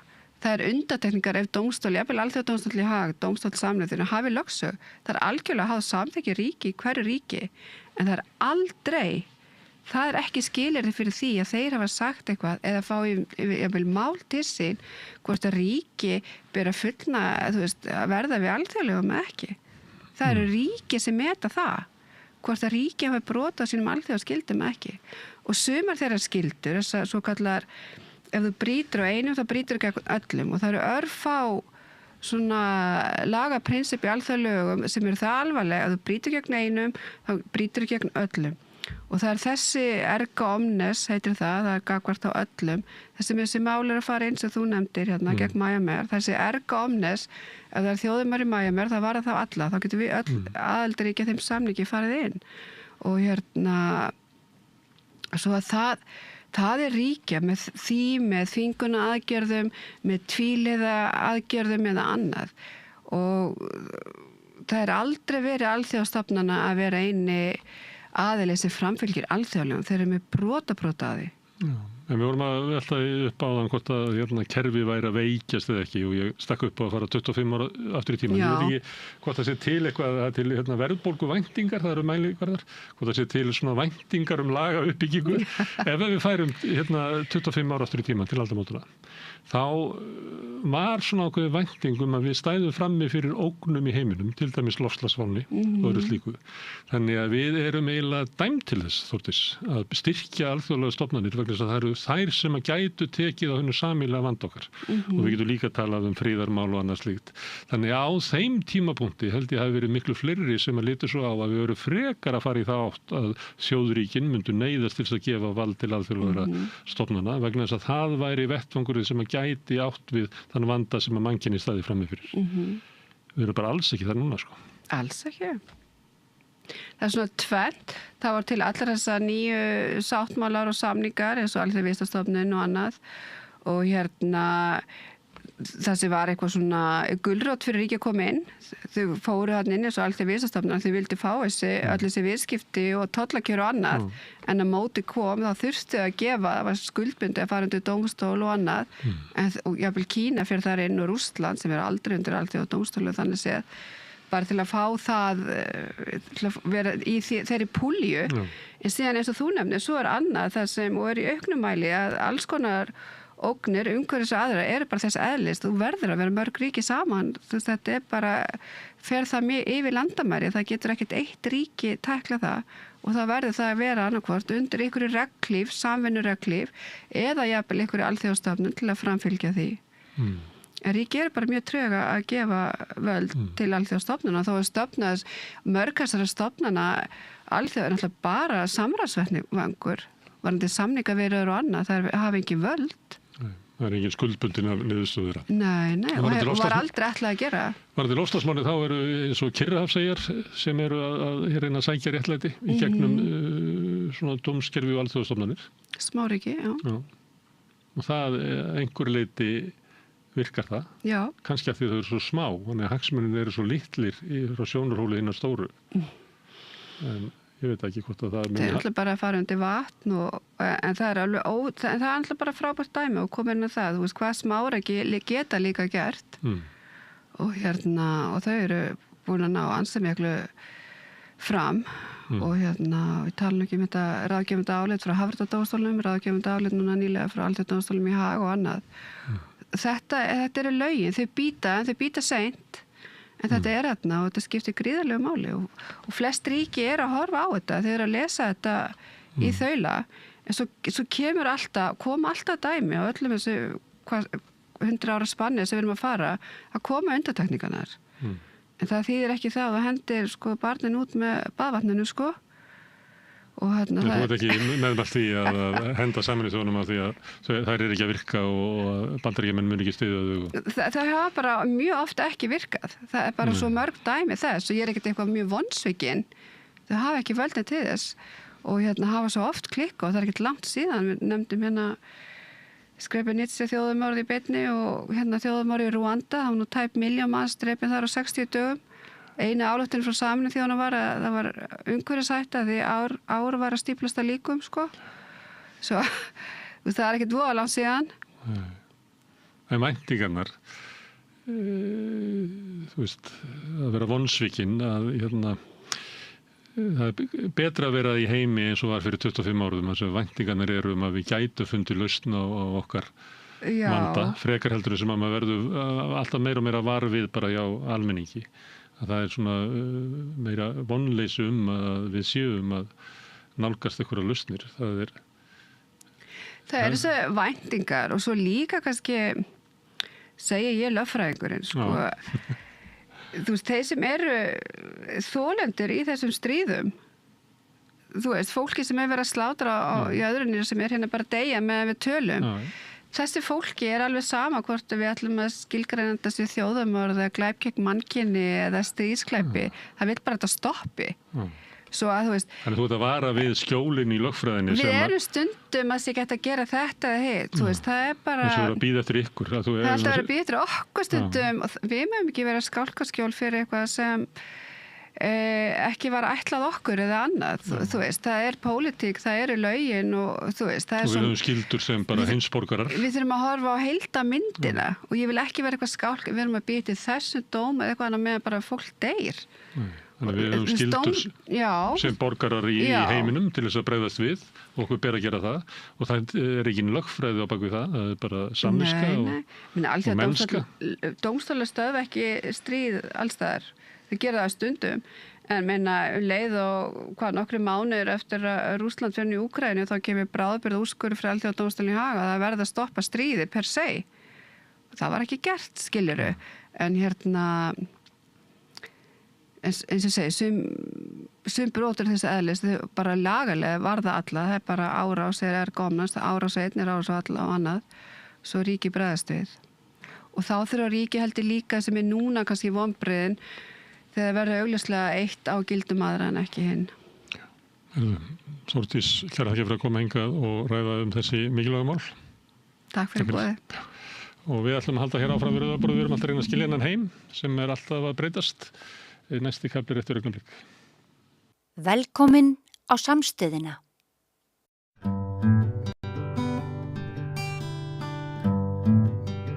Við ætlum að halda áfram að ræða vandann sem er í húsnæðismálum ansi margra Íslendinga. Þar má nefna leigjendur náttúrulega sem margir hverjir eru í mjög erfiðri stöðu, vítaring, lágtekjufólk, Íslendingar sem búa einir. Við heyrum oft af því þegar verið að ræða þessi mál í fjölmiðlum að massin hafi það nú bara býsna gott og flestir kljúfi ölduna en það eru ansi stórir hópar og margir Íslendingar sem að eiga ábreyttu ekki mikla möguleika á öruggu húsnæði, hvorki á leigumarkaði né að eignast húsnæði og unga fólki okkar en náttúrulega það unga fólk sem ekki á stöndu af foreldra eða stöndu af ættingja sem geta hjálpa til með startkapitalið, það er hópur sem að við höfum vaxandi áhyggjur af og af góðri ástæðu og það er blásið annarkvöld til málþings eða fundar hjá vorstjórninni það sem þau kalla neyðarástand og húsnæðiskrísu. Og alla þessa viku hef ég verið að ræða við fólk þessa stöðu. Það er ekki allir sammála því að það sé hægt að kalla þetta neyðarástand ekki fyrir alla, en við veitum það náttúrulega að það er ekki þannig. En okkur finnst hér á Samstöðinni að það sé furðu lítið fjallað hlutskipti ansi margra Íslendinga miðað við það sem einhvern tímann hefði verið. Nú hingað í dag eru komin þau María Pétursdóttir, þú ert öryrki og myndlistarkona og einn aðstandenda ert með hlutverkarn á fundinum annað kvöld, ekki satt? Jú. Vertu velkomin. Takk fyrir. Og þú ert Styrmir Hallsson, háskólanemi, ungur maður sem býrð heima hjá þér. Heima hjá foreldrinu, já, ætlaði ég að segja. Og mér langar kannski bara að byrja aðeins á því þeirri sögu. Hvað er gamall? Já, ég er 27 ára og er líka hreyfihamlaður sem hefur áhrif á einmitt af hverju ég býð heima á þessum. En jú, er háskólanemi í meistaranámi í líftölfræði hjá HÍ og er fulltrú sjálfsbjargar í ungmennaráði ÖBÍ og hef líka setið í ráðamálum fatlaðs í háskólanum og svona mikið með þess að hagsmunabaráttu hefur einmitt verið að auka aðgengi fatlaðs fólks að námi í háskólanum sem er að einhverju leyti mikilvæg liður í því að veita ungu fötluðu fólki möguleika á því að komast inn á húsnæðismarkaðinn. Já, þannig að þú beitt þér mjög í þessum félagsmálum. Já. Í söguna rás. Ef þú mættir velja sjálfur, værirðu í eigin húsnæði? Já, það náttúrulega bæði markmið og draumurinn. Stundum það draumur af því að maður veit ekki hvort það takist, stundum það markmið af því að maður hefur trú að maður náði í gegn. Ég náttúrulega lenti í því fyrir einhverjum 5 árum að verða fyrir taugasjúkdómi og hreyfihamlast og það setur allt á hliðina. Það breytir, það tefur þetta ferli ótrúlega mikið, það spara fyrir íbúð, það er mjög erfitt að vera að setja af sparnað og spara fyrir íbúð þegar maður kannski í baráttu við heilbrigðiskerfið, baráttu við að komast inn í heilbrigðiskerfið og vera að fá einhverja meðferð að finna lausnir á því og þá tefst allt þetta ferli það sem maður er að vinna í einu húsnæði og ég er bara mjög heppinn að geta verið hjá foreldrum mínum og geta fengið stuðning frá fjölskyldum minni og bara einstaklega heppinn með það og þakklátur fyrir það því að það er einmitt kannski fleiri einstaklingar eins og ég sem er ekki með sömu tækifæri sem er mögulega á einmitt því. Þannig en þrátt fyrir það er þetta áskorandi staða og já. Myndirðu segja jafnt á meðal fólk sem stríðir við einhvers konar fötlun en líka bara venjulegra getur maður sagt venjulegra eða fólk sem stríðir ekki við neina fötlun almenna unga Íslendings tekur undir það sem að ég var nú að reyna að halda fram hérna í inngangnum og hefur svolítið verið að nánast að deila við suma viðmælendur í vikunni hérna við Rauðaborðið að sko framtíðar horfur ungra Íslendinga þær eru nú ekkert stórkostlegar hvað varðar húsnæðismarkaðinn. Já, ég er bara hjartanlega sammála því. Það er ljóst að eins og minnst á hvað hlutfall leigjenda á markaðinu hvað er komið upp í 33%. Já, og 15 kringur hrunið. Þarna er komin rosa stór hópur og það sem verst er kannski það er fínt að vera á leigjendamarkaðinu stabíl og hann er sanngjarn. Það er sjálfsagt ekki markmið hjá öllum að eignast húsnæði heldur bara á öryggi. En það sem er verst að all stór hluti þessar risamarkaðar, hann er fólk lifir í mjög ótryggu lífi. Nefnilega og sérstaklega kannski fallega einstaklingar eða fólk sem er að deila við sjúkdóma, það er ennþá meira óöryggi. En ég bara í raun fólk hvort sem er glímir fötlun eða ekki, ungt fólk hvort sem glímir fötlun eða ekki fötlun þá er erfitt að komast inn á fasteignamarkaðinn og maður er að sjá, maður sér að reglulega það er umræða það og það þarf ef maður er ekki með einhverja tiltölulega stóra peningagjöf frá ættingjum með foreldrum þá er það mjög erfitt. Marja. Já, ég held að sko við vitum það alveg og við höfum núna nú kem ég frá húsnæðishópi Öryrkjabandalagsins og við höfum verið að gera láta vinna fyrir okkur rannsóknir og bara fá einhvern veginn statistikina upp sem að var ekki mikið til af. Já. Og skiptir gríðarlega miklu máli að bara við sjáum þessar tölur og við erum að fá út úr okkar rannsóknum bara svart á hvítu að það er gríðarlega munur á því hvort að þú fæðist með fötlun, hvort að þú fallast ungur eða hvort að þú fallast á efri árum upp á bara húsnæðisöryggi. Og þarna kemur líka inn í sem er líka kannski mjög alvarlegt að það er líka sko breytilegt eftir því hvers konar fötlun þú ert með. Þannig að ef þú ert með sko geðraskanir, einhverfu, þroskahömlun, þá bara eru minni líkindi til þess að þú komist í þitt eigið húsnæði einhvern tímann. Fordómar í kerfinu? Já, þetta er bara svona í rauninni fordómar í kerfinu á því leitin til að þetta hefur ekki verið, það er eins og samfélagið hafi ekki staðið við það að búa til hér einhvers konar velferð utan þessa hópa. Þannig að það sé úrræði þannig að þú sitir á einhvern hátt við sama borð og getur eignast eitthvað eða einhvern veginn komið undir því fótunum. Já. Við erum að fara í áframhaldandi, við erum að fara að gera samanburðarrannsókn núna og rannsókn sem við gerum 2023 og þar ætlum við að skoða líka nánar svona hvaða áhrif einmitt það hefur að vera giftur eða hvað kynin varðar eða annað en við ætlum að fara pínlítið kannski dýpra inn í þessar rannsóknarvinnu. En líka bara sjá hvað hefur breyst síðan 22, 23.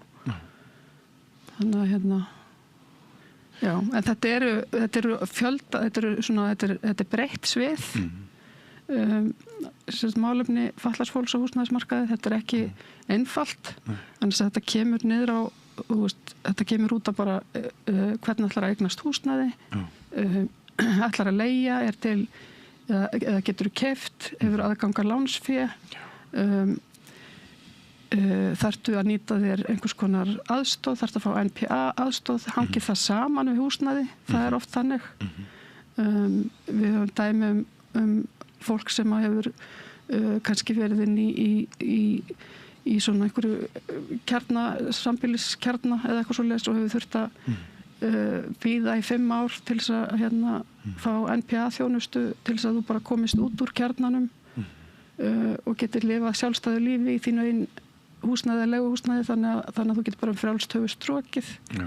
Það er alls konar. Við erum með ungt fólk á hjúkrunarheimilum, herbergjasambýlin átt að vera lögð niður 2011 minni mig og það hefur einhvern veginn þróast í þá átt að í stað þess að þau séu nýtt að þá er hjúkrunarheimilin nýtt. Þarna erum við ekki komið með heldur svona einhverja niðurstöðu. Þannig að þetta er einhvern veginn, já, svo erum við með biðlistana eftir öllu húsnæðinu. Já, við þurftum á tímabili svolítið að reyna að lesa eitthvað í biðlista sem var líka alveg fáránlegt af því að það voru ekki til gögn. Þannig að Og gögnin segja manni svolítið að það að vera ungur, fatlaður og einhleypur. Það er nú ekki ávísun á mjög björgurlegt líf. Hvað þá að þú einstætt foreldri. Það er svona eiginlega versta einstætt foreldri, fatlað foreldri. Það er eiginlega bara allra versta. Það hefur komið mér svolítið óvart núna í vikunni að í þeim viðtölum sem ég hef tekið hvað svona, það er þessi ára að sé eiginlega bara allt í lagi þetta með húsnæðismálin og þetta sé að verða allt í lagi. Og það er talað núna, það var nú Ásgeir Jónsson, seðlabankastjóri, hann reyndar sagði það í viðtali í morgun að þessi stjórntæki sem verið að beita með mjög fautalegum og fantalegum hætti eins og hvað var að greiðslumat að seðlabankinn er í hvað maður segja hópi þeirra stofnana sem að hafa verið að reyna að koma í veg fyrir skuldsetningar sem hefur takmarkað möguleika margra til þess að öðlast húsnæðisöryggi. Það er gott og blessað ef það á eitthvað að létta á þeirri klemmu því við höfum séð, til dæmis þið sáu fréttina daginn að það voru einhverjir strákar sem að skráðu sig í sambúð þóttust vera hommar og eitthvað til þess að komast í gegnum greiðslumat af því að þeir hefði ekki komist þarna sem einstaklingar í gegn. Og en það sem að mér finnst sem sagt eiginlega skrítnast, það er bara svo ég leggi þá á borðið, það er að mér finnst svo lítil umræða þetta miða við í rauninni hvað það snertir marga og ég er svona að velta fyrir mig þætti fjölmiðlunar í þeim efnum og þessar stemningar. Tekur undir með það? Já, bara algjörlega eins og bara þetta frumkvæði hjá ÖBÍ að taka upp þessa baráttu og byrja að vekja athygli á þessu og þau þurftir að koma þessum rannsóknum af stað sjálf til þess að ná í þessar tölur og af því það er ljóst að það er mjög létt að bara fela vandamál undir einhverju skuffu ef að tölunar ekki til staðar og við þurfum að gera þessar rannsóknir, við þurfum að vekja athygli á þessu líka af því þetta er mjög stórt vandamál og það er einmitt bara hlutverk fjölmiðla að vekja athygli á þessu komast á framfæri þannig að fleiri séu með þar að við höldum að við búum kannski í einhverju velferðarsamfélagi en svo kemur ljós að það eru vankantar og það eru vandamál sem þarf að bæta og leysa úr og kannski og umræðan má ekki einblínast ómikið bara á einmitt ungt fólk og erfiðleika þess, það þarf líka að pæla þessum minnihlutahópum. En hvort tveggja er til umræðu annað kvöld á sem fundi, er það ekki? Já, mikilvægt framtækjurinn. Og málþingið sem ÖBÍ hélt, það var mjög vel hefnað. Þar mætti einmitt ráðherra mætti og einhverjir í sveitarstjórnarmálum og svoleiðis. Þannig að það er svona, kannski erum við að koma einhverja stað, vekja einhverja almennilega umræðu á þessu. Og þetta er gífurlega mikilvægt til að finna lausnir, því áður að finna lausnir á einhverju þá verður að gera grein fyrir hvert vandamáli og núna erum við meira í greina vandamálið. Það er svolítið einkennilegt samt finnst mér eins og fyrir nokkrum árum og þá kemur fram þessi hugmyndum hlutdeildarlán til dæmis sem átti að vera átti í raunin að leysa svolítið vanda fatlaðs fólks líka tekjulægri fólks og fatlaðs fólks en svo svo einhvern veginn þegar kemur að því að setja, að útsetja hugmyndina þá svona snitt af henni hér og þar þannig að hún gagnast aldrei þessum vestsetta hópi. Nei, og einhverju tímabili þá stípluðust allar fjáræðar til þeirra. Þess utan. Já, einmitt. Sem eiginlega alveg ótrúlegt. Já, einmitt. Og svo núna ríkisstjórnin sem núna, maður hefði kannski gert sér einhverja vonir um að það væri eitthvað að fara að gerast. Maður skildi ætla flokku fólksins væri að tala við ykkur. Já, og líka að þau lögðu svolítið áherslu á einmitt fyrir kosningabaráttuna og þau gáðu það í skyn að þau ætluðu að fara að taka svolítið á þessum húsnæðisvanda og það var við til dæmis sáum það inn í stjórnarsáttmálanum atriði sem að við vorum búin að setja á oddinn hjá okkur í húsnæðishópi ÖBÍ að það hefði komið á sjóð til þess að styrkja fólk sem þyrfti að breyta eða aðlaga húsnæði. Það einn þáttur í þessu að ef að til dæmis föllin vín ekst eða eitthvað svoleiðis að þá hefur ekkert nema bara dýr lán til þess að sækja. Meðan í til dæmis sumstaðar annars þar í Skandinavíu þá talarum við borgina eða þitt sveitafélag og það kemur einhver og tekur út húsnæðið og hvað þarftu ramp eða þarftu þetta eða hitt og því bara reddað en hérna þarf að gera allt á einn kostnað. Já, mér finnst svolítið skortur á umburðarlyndi og skilningi í augnablikinu, það er svolítið harka í samfélaginu. Kannski tengist það einhverju leyti því að við erum að fara að puða út einhverjum milljörðum í varnarmál og öryggismál og það ægilega ógn og stríð og eitthvað svona ég veit það ekki en mér finnst ég muna það ef ég fletti mínu eigin minni ég fyrir nokkra áratugi aftur í tíman þar sem að vann á mjög stórum ritstjórnum stærstu fjölmiðla Íslands mér varst alltaf á hverjum degi voru einhverju 2-3 blaðamenn að sinna til dæmis þessum hópi sem að þið eru það að ræða að það var ok, þarna undirsettur hópur við þurfum að fjalla hann en núna eins og sé meiri áhugi á að fjalla hérna stóru og sterku einhverju svona breytt landslag í þann hátt að þetta alltaf mikið gegnum netið, mikið gegnum þessi samfélagsmiðla og kannski einhver svona aukin harka sem að myndast af því að fólk ekki að hittast og tala hlutina í persónu. Þetta kannski gegnum einhverja notenda og svoleiðis þannig að það kannski harðari orð send þar. Langar aðeins að nota tækifærið og minna okkur hlustendur og áhorfendur og bara alla á það að það er svo mikið lottó að vera lifandi manneskja og maður getur mist heilsuna í einu augabræði alla lífsbjargir geta horfið við fæðumst inn í mjög mismunandi aðstæður einu sinni ræddi ég við ljósmóður sem sagði við mig það hræðilegasta sem að ég verið vitni að þegar fæðist nýtt barn og ég sé það á engan séns og þá var hann að vísa til félagslegs umhverfis foreldra eða skorts á foreldrum eða þú veist eitthvað genin, bara meðgangan og mér finnst þetta svolítið verða undir til dæmis eins og þú María þú ert öryrki og þú hefur lifað það að vera alheilbrigð, ekki satt? Jú. Já. Og hvað gerir þú? Ég samt ung þegar ég veikist, ég byrja að veikast 20 ára. Ok, en fyrstu 20 árin eru þá bara 28 ára er mér keypt út svolítið harkalega. Já. Hvað gerðist? Þá veikist ég af MS sjúkdómum. Já. Þannig að og svolítið svona kröftulega. Já. En svo hef ég alveg tekið tímabil þar sem og hef verið mjög virkur öryrki í rauninni á tímabilum. En MS krónískur sjúkdómur, ekki? Krónískur sjúkdómur, jú. Það ekki til lækning við honum. Og það ekki fyrir í rauninni 2015 sem að ég fæ lyf sem að hélt honum niður í einhver ár, Já. Þannig að þannig að þetta er harka sko.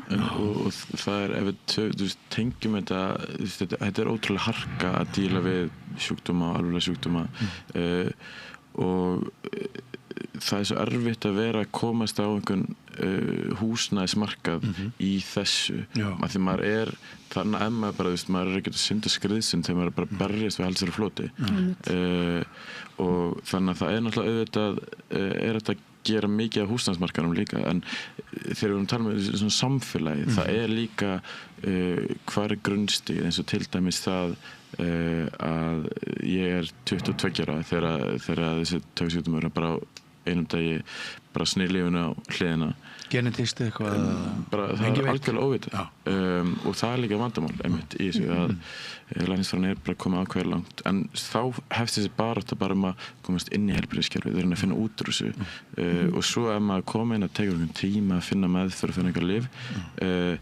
og það fer mikil tími það er tekjutap í þessu ferli þetta étur alveg á einhvern þann sparnað sem maður er að koma með og svo þetta svoleiðis að ég vann sem fótboltaþjálfari styrktarþjálfari, svoleiðis geta ekki unnið við það lengur þá þarf maður einhvern veginn að ef maður kemst úr þessari baráttu við bara frá deildags þá þarf ég að byrja að læra einhvern nýtt og þá þarf að komast í háskólan að það mín helsta leið til þess að geta einast húsnæði í daginn einmitt að ná að sækja með einhverja háskólamenntun þannig að ég geti fengið einhver starf sem ég geti sinnt og það erfiðari fyrir fólk með fatlanir að fá störf það eru tölur yfir það maður ólíklegri til þess að ná vera endurkallaður viðtali eða fá jákvætt svo viðtali en þannig að það háskólakerfið og svo atvinnumarkaðurinn og svo kannski húsnæðismarkaðurinn og það eru áskoranir á hverju einasta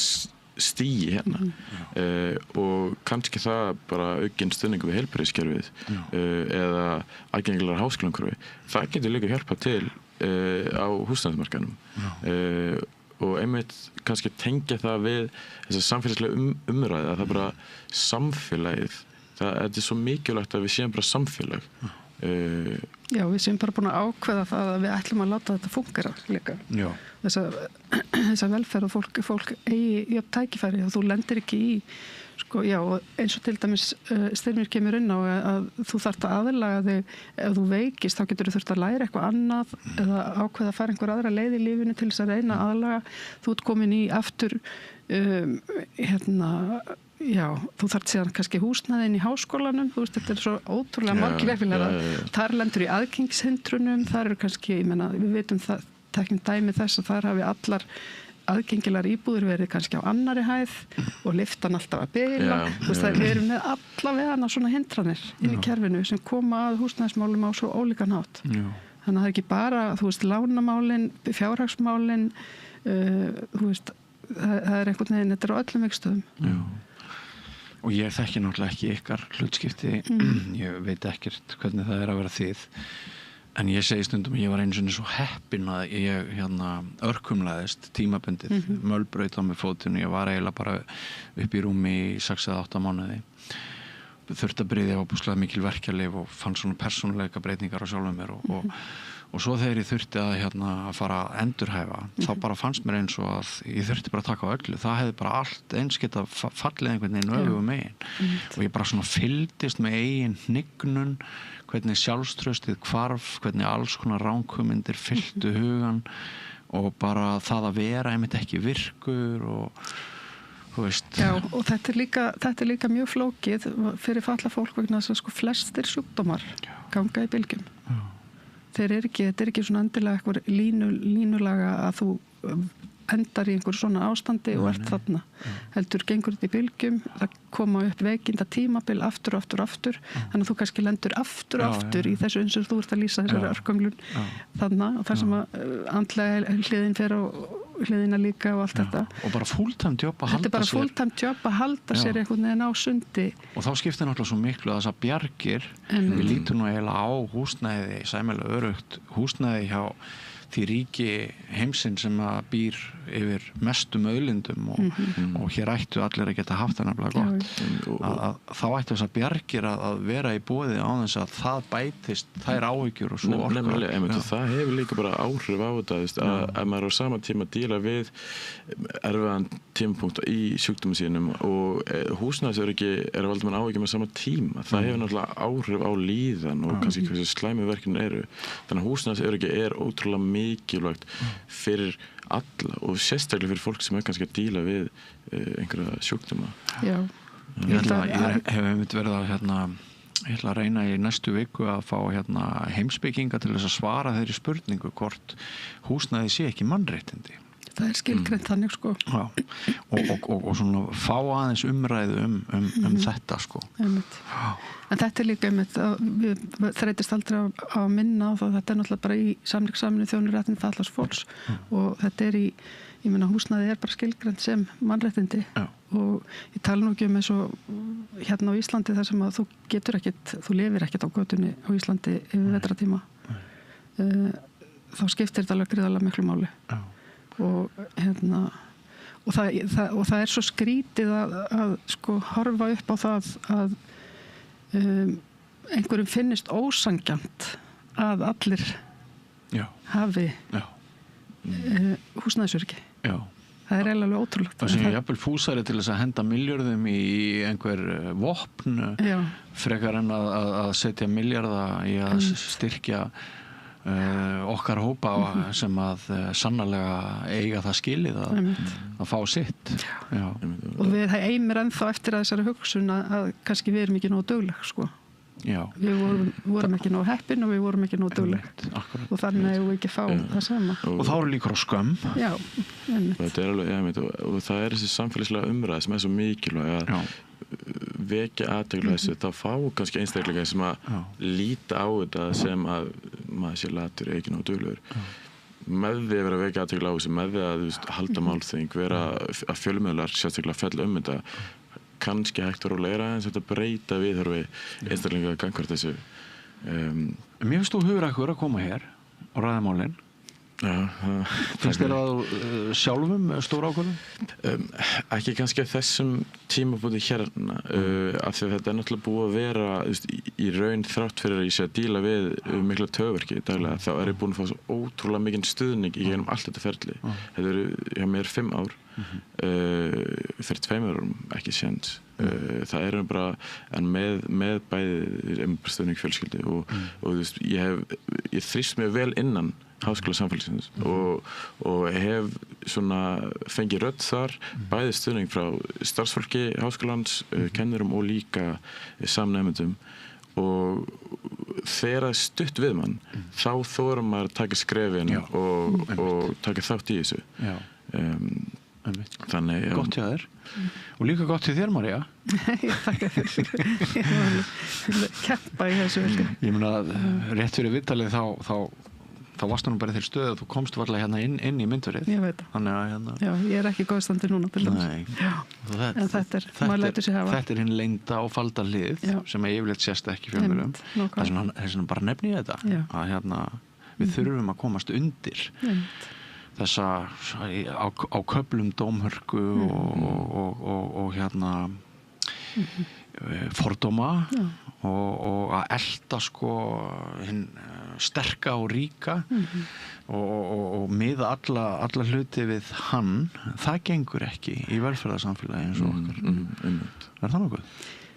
Nei, ég held að það sé alveg hreinar línur sko en og við þurfum að maður hefði haldið að hér væri búið að ákveða fyrir löngu síðan að við vildum vera velferðarsamfélag en það er eins og það einhvern veginn, ég veit það ekki upplýður smá bakslag samfélagssáttmálin mér finnst alltaf samfélagssáttmálin okkar svona ef við erum ekki haldunum uppi alveg mjög skýrt og þá finnst mér hann alltaf beglast einhvern veginn Nú ætla ég ekki að tala meira við ykkur vegna þess að þið eru með svo fína fundanakvöld og við viljum skilja eitthvað eftir en það er búið að vera frábært mjög upplýsandi fyrir mig að hitta ykkur og heyra í ykkur og ég óska þér og þínum góðs gengis á vorstjörninni með fundin annarkvöld. Takk fyrir það. Og ætlar þú ekki með þetta? Jú, ég sjálfsögðu. Þetta er mikilvægt. Nákvæmlega. Kæra þakkir fyrir komuna. Takk sömuleiðis. Við höldum áfram með rauðaborðið hér eftir andartak. Samlokubrauð, maltbrauð, tékkneskt-brauð, súrdeigsbrauð, brauð ársins, Bernhöfts Bakari, íslenskt handverk síðan 1834.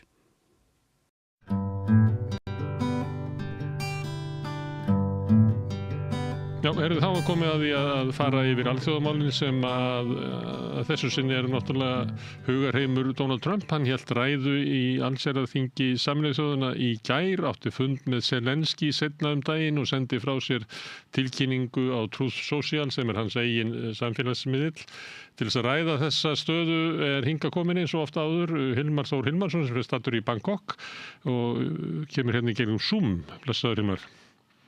Allvertu, sæl. Mér langar að byrja á því sem að Trump sendi frá sér eftir fundin með Zelensky sem svona gæti virkað sem stefnubreiting þar sem að hann tilkynnir að hann telji nú að Úkraína geti unnið allt land aftur tilbaka og jafnvel meira til eins og Úkraína eigi að ráðast inn í Rússland og vinna þar lönd.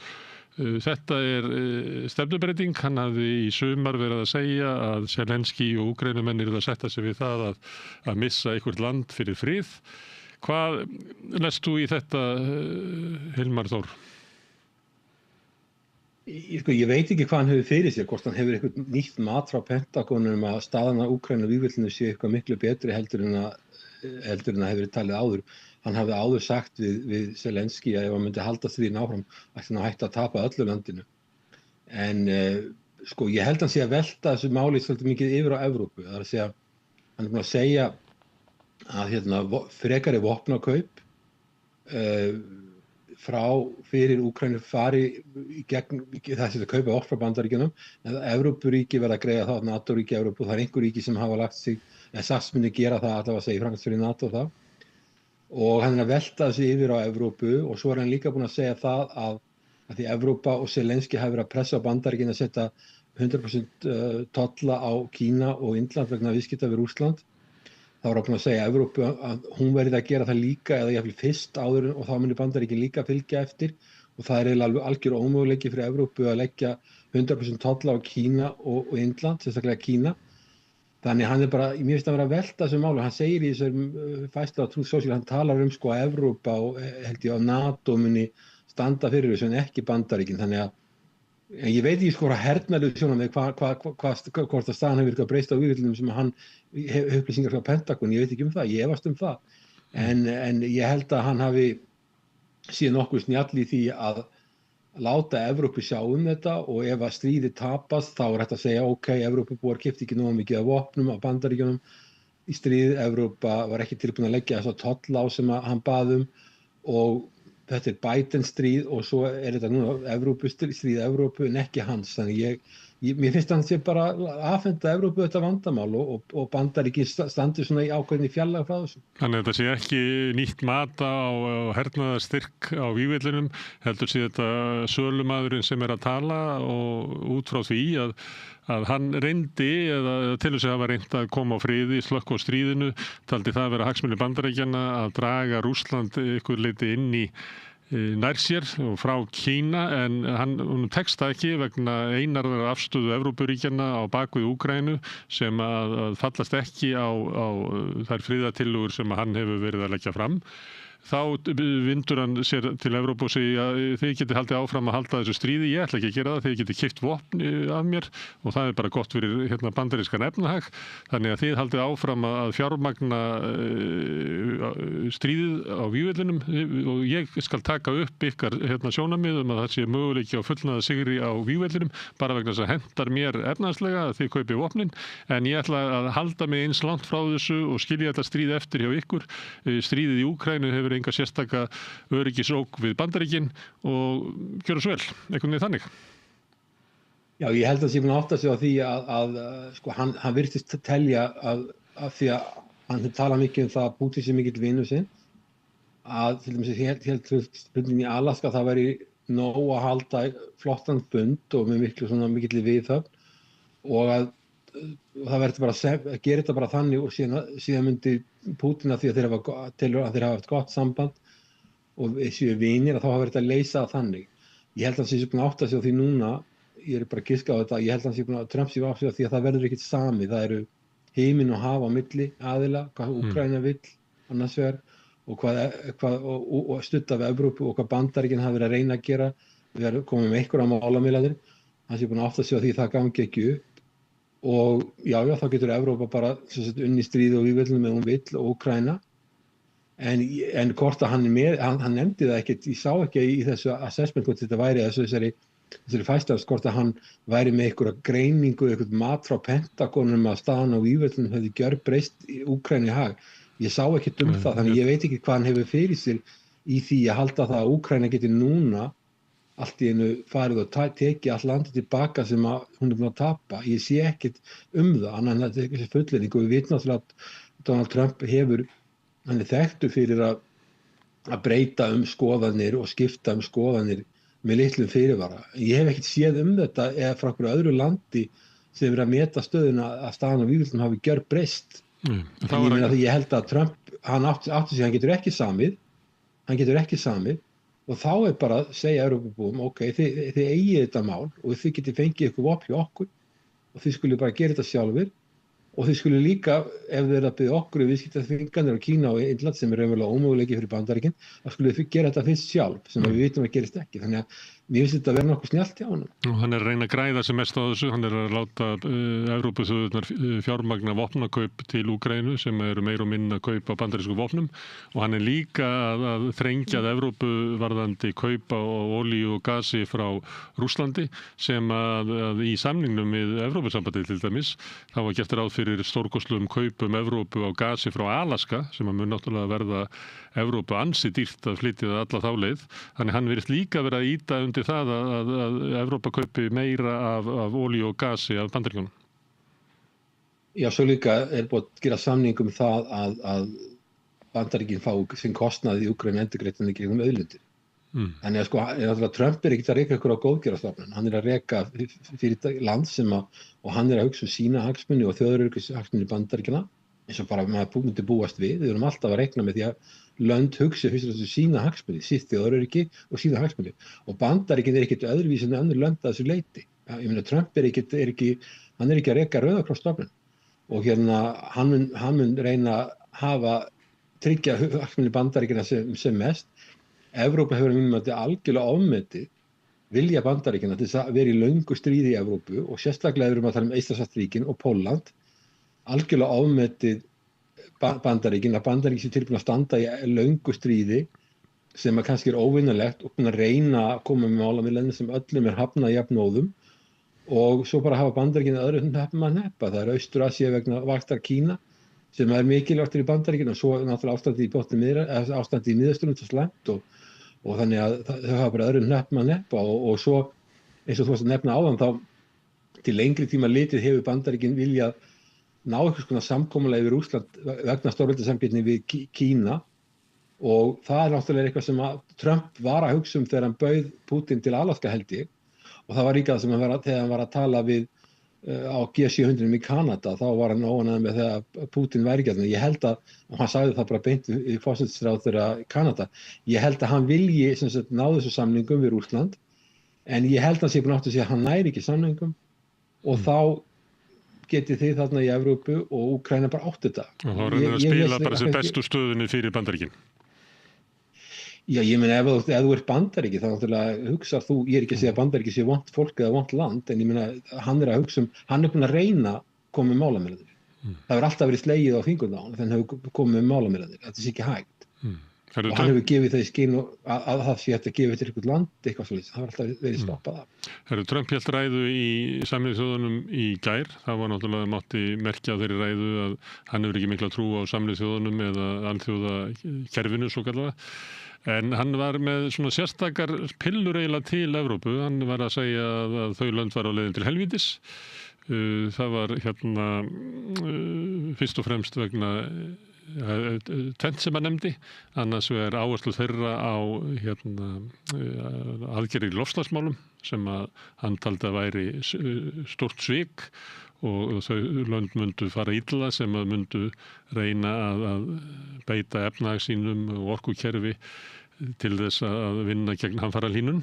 En hitt var innflytjendur sem að hafa streymt til Evrópu mikið frá stríðshrjáðum löndum þar sem Bandaríkin hafa verið að heyja stríð á undanförnum árum og áratugum og hann sagði að innflytjendur væru að brjóta niður löndin innanfrá og já, hann sagði þetta sem ég orðaði áðan að löndin í Evrópu væru að fara til fjandars. Já, sko, ég heyriði megnið að ræðinni, svona ég hlustaði að vera síst þess að sinnaður, ég hlustaði að maður en ég heyrði eitthvað að þessu og þetta sko, það alveg ljóst að styrjaldir í Afganistan og í Íran og átök í Líbíu og víða þarna í Miðausturlöndum og í Norður-Afríku, þetta hefur valdið stór hluta sem flóttamannsstraumur til Evrópu vegna þessara miklu ókyrrðar í þessum heimshluta. Og við vitum alveg að Bandaríkin voru í 20 ára stríð í Afganistan og við vitum Írak, 2 stríð þar og svo framvegis, þannig að það náttúrulega... Eitthvað getur orðað þannig inn, ef ég má skjóta inn, eitthvað getur orðað þannig inn að mestu öryggisógnin í Evrópu væri heimsvaldastefna Bandaríkjanna. Ég þarf allavega að ljósta að eitthvað að þessum flóttamönnum að koma vegna ókyrrðar og náttúrulega lengsta stríð Bandaríkjanna sem var háður 20 ára stríð í Afganistan, þannig að það er náttúrulega þessi ókyrrð og ég hef ekki heyrt Evrópu búin að greina þetta, það er fróðlegt að heyra frá Evrópusambandinu hvernig þeir greina þetta, en þeir hafa verið að taka við flóttamönnum. Nú það eru stærstu ríki Evrópu öll í þeim vanda að fólk þeirra eldast mjög hratt, Þýskaland, Frakkland, Ítalía og Bretland Bretland ekki ESB-rindar, en öll eldast mjög hratt, þannig að eitthvað af þessu fólki, flóttafólki sem að koma verða bara nýtið þjóðfélagsþegnar. Þetta er oft yngra fólk og gamalmenni lifi ekki af svona ferðir, fótgangandi langar leiðir og yfir sjó allavega, þetta er stór hættulegt og þannig að mikið af þessu fólki verða bara nýtið þegnar, en eitthvað af þessu fólki til vandræða, bara svo almennt séð, það er alltaf einhverju til vandræða, en ég meina þetta er náttúrulega ákveðið vandamálin, en það hann sleppti alveg að nefna það að átök á þessu svæðum hafi sér hluta af þessum vanda sem bitnast síðan á Evrópu. Varðandi loftslagsmálin, ég hef ekki skrifað mikið um það lengi, en allavega var Evrópa talsvert mikið á undan Bandaríkjunum varðandi að fara yfir í hreina orku. Og það er viðskiptahagsmunir í Bandaríkjunum og Repúblikannaflokkurinn eru tregari til þess að minnka hagvexti eða draga úr hagvexti með því og skipta yfir í hreina orku. En Evrópa hefur verið á undan í því máli og verið með meira, gengi stærri skref í að nota hreina orku sem ég held að hafi verið skynsamlegt, en það er náttúrulega þessu fylgir kostnaður. Kínverjar hafa líka tekið mjög stór skref í áttina að hendur nýtanlegri orku sem við Íslendingar þekkjum meðal annars út af hitaveitu, en þeir eru mjög stórir í vindorku og ýmsu öðru. Já, ég held að sólarorku, vindorku, já, það hefur verið töluvert mikið samstarf milli íslenskra fyrirtækja og Kínverja varðandi jarðhita og þannig að þeir eru að fjárfesta mjög mikið og eru bara almennt síðan að fjárfesta mjög mikið. En Bandaríkin hafa svona verið tregari til allavega en Evrópusambandið, en ég meina samt sem áður, ég held að það er orðið langt síðan ég var að skoða þetta, en samt sko þó að Kína hafi verið að stíga verulega stór skref, risaskref, þetta er risastórt land, eru þeir ennþá að nýta mikið af kolum og svona, þeir eru ennþá mikið í orku sem er mengandi, en þeir hafa eins og alveg rétt sem þú segir að þeir hafa verið að stíga stór skref í þessa átt sem þú nefnir. Ég held líka sólarorku hafi þeir verið stíð stór skref og sé að gera tölvöld mikið. En þetta afstæða svona tónnin sem hann er að senda til Evrópu á sama tíma og hann er eiginlega að skilja stríðið í Úkraínu svolítið eftir í höndunum á Evrópu. Hann talar um Evrópu eins og svona veika álfu og það hefur verið gagnrýni úr hans herbúðum á Evrópu að þessu brjóta niður málfrelsiðar, álfan sé allt of vók, hún sé með áherslu á hamfarahlýnun, að hún taki ekki af nægri hörku á innflytjendamálum og öðru slíku. Þetta svona í anda þess sem oft má heyra frá Bandaríkjamönnum að nú séum við komin á tíma stórvelda stjórnmála, þar sem að Bandaríkin og Kína eru svona höfuð stórveldin, en það verður líka að taka tilliti til Rússlands sem hernaðarlegt stórveldi og það ekki hægt að afskrifa það eins og mann verið stundu vera svona tónnin í Evrópu. En svo fylgir þessu oft það að það talað Evrópu eins og hún skiptir öfulega engu máli. Hún skiptir sáralitlu máli. Hægt að ráða eitthvað í þetta og líka það að Bandaríkjamenn virðast vera með svona einhver afskipti af innanlandsmálum í Evrópu, að styðja eins og Trump styður vin sinn Nigel Farage í Bretlandi. Og hann Meloni hefur haldið fundi á ráðstöfnum republikana sama með Orbán og eitthvað fleira. Þannig að skilaboðin til Evrópu eiginlega við erum til í að vera vinir Evrópu, en það Evrópa sem verður mótuð í okkar mynd. Já, náttúrulega Evrópusambandið þegar það stofna, þá eru öryggismálin ekki tekin fyrir og það ætla sér sem NATO sjáum það og Bandaríkin sáum það, bara öryggismálin út af borðinu og Evrópa átti þá að geta verið að vinna af sínum eigin málum, að byggja upp sín hagkerfi, koma upp sameiginlegum markaði, nýta stærðarhagkvæmni og sérhæfingu og það hefði átt að koma mikið hagvöxtur, en það hefur bara ekki gerst í Evrópu.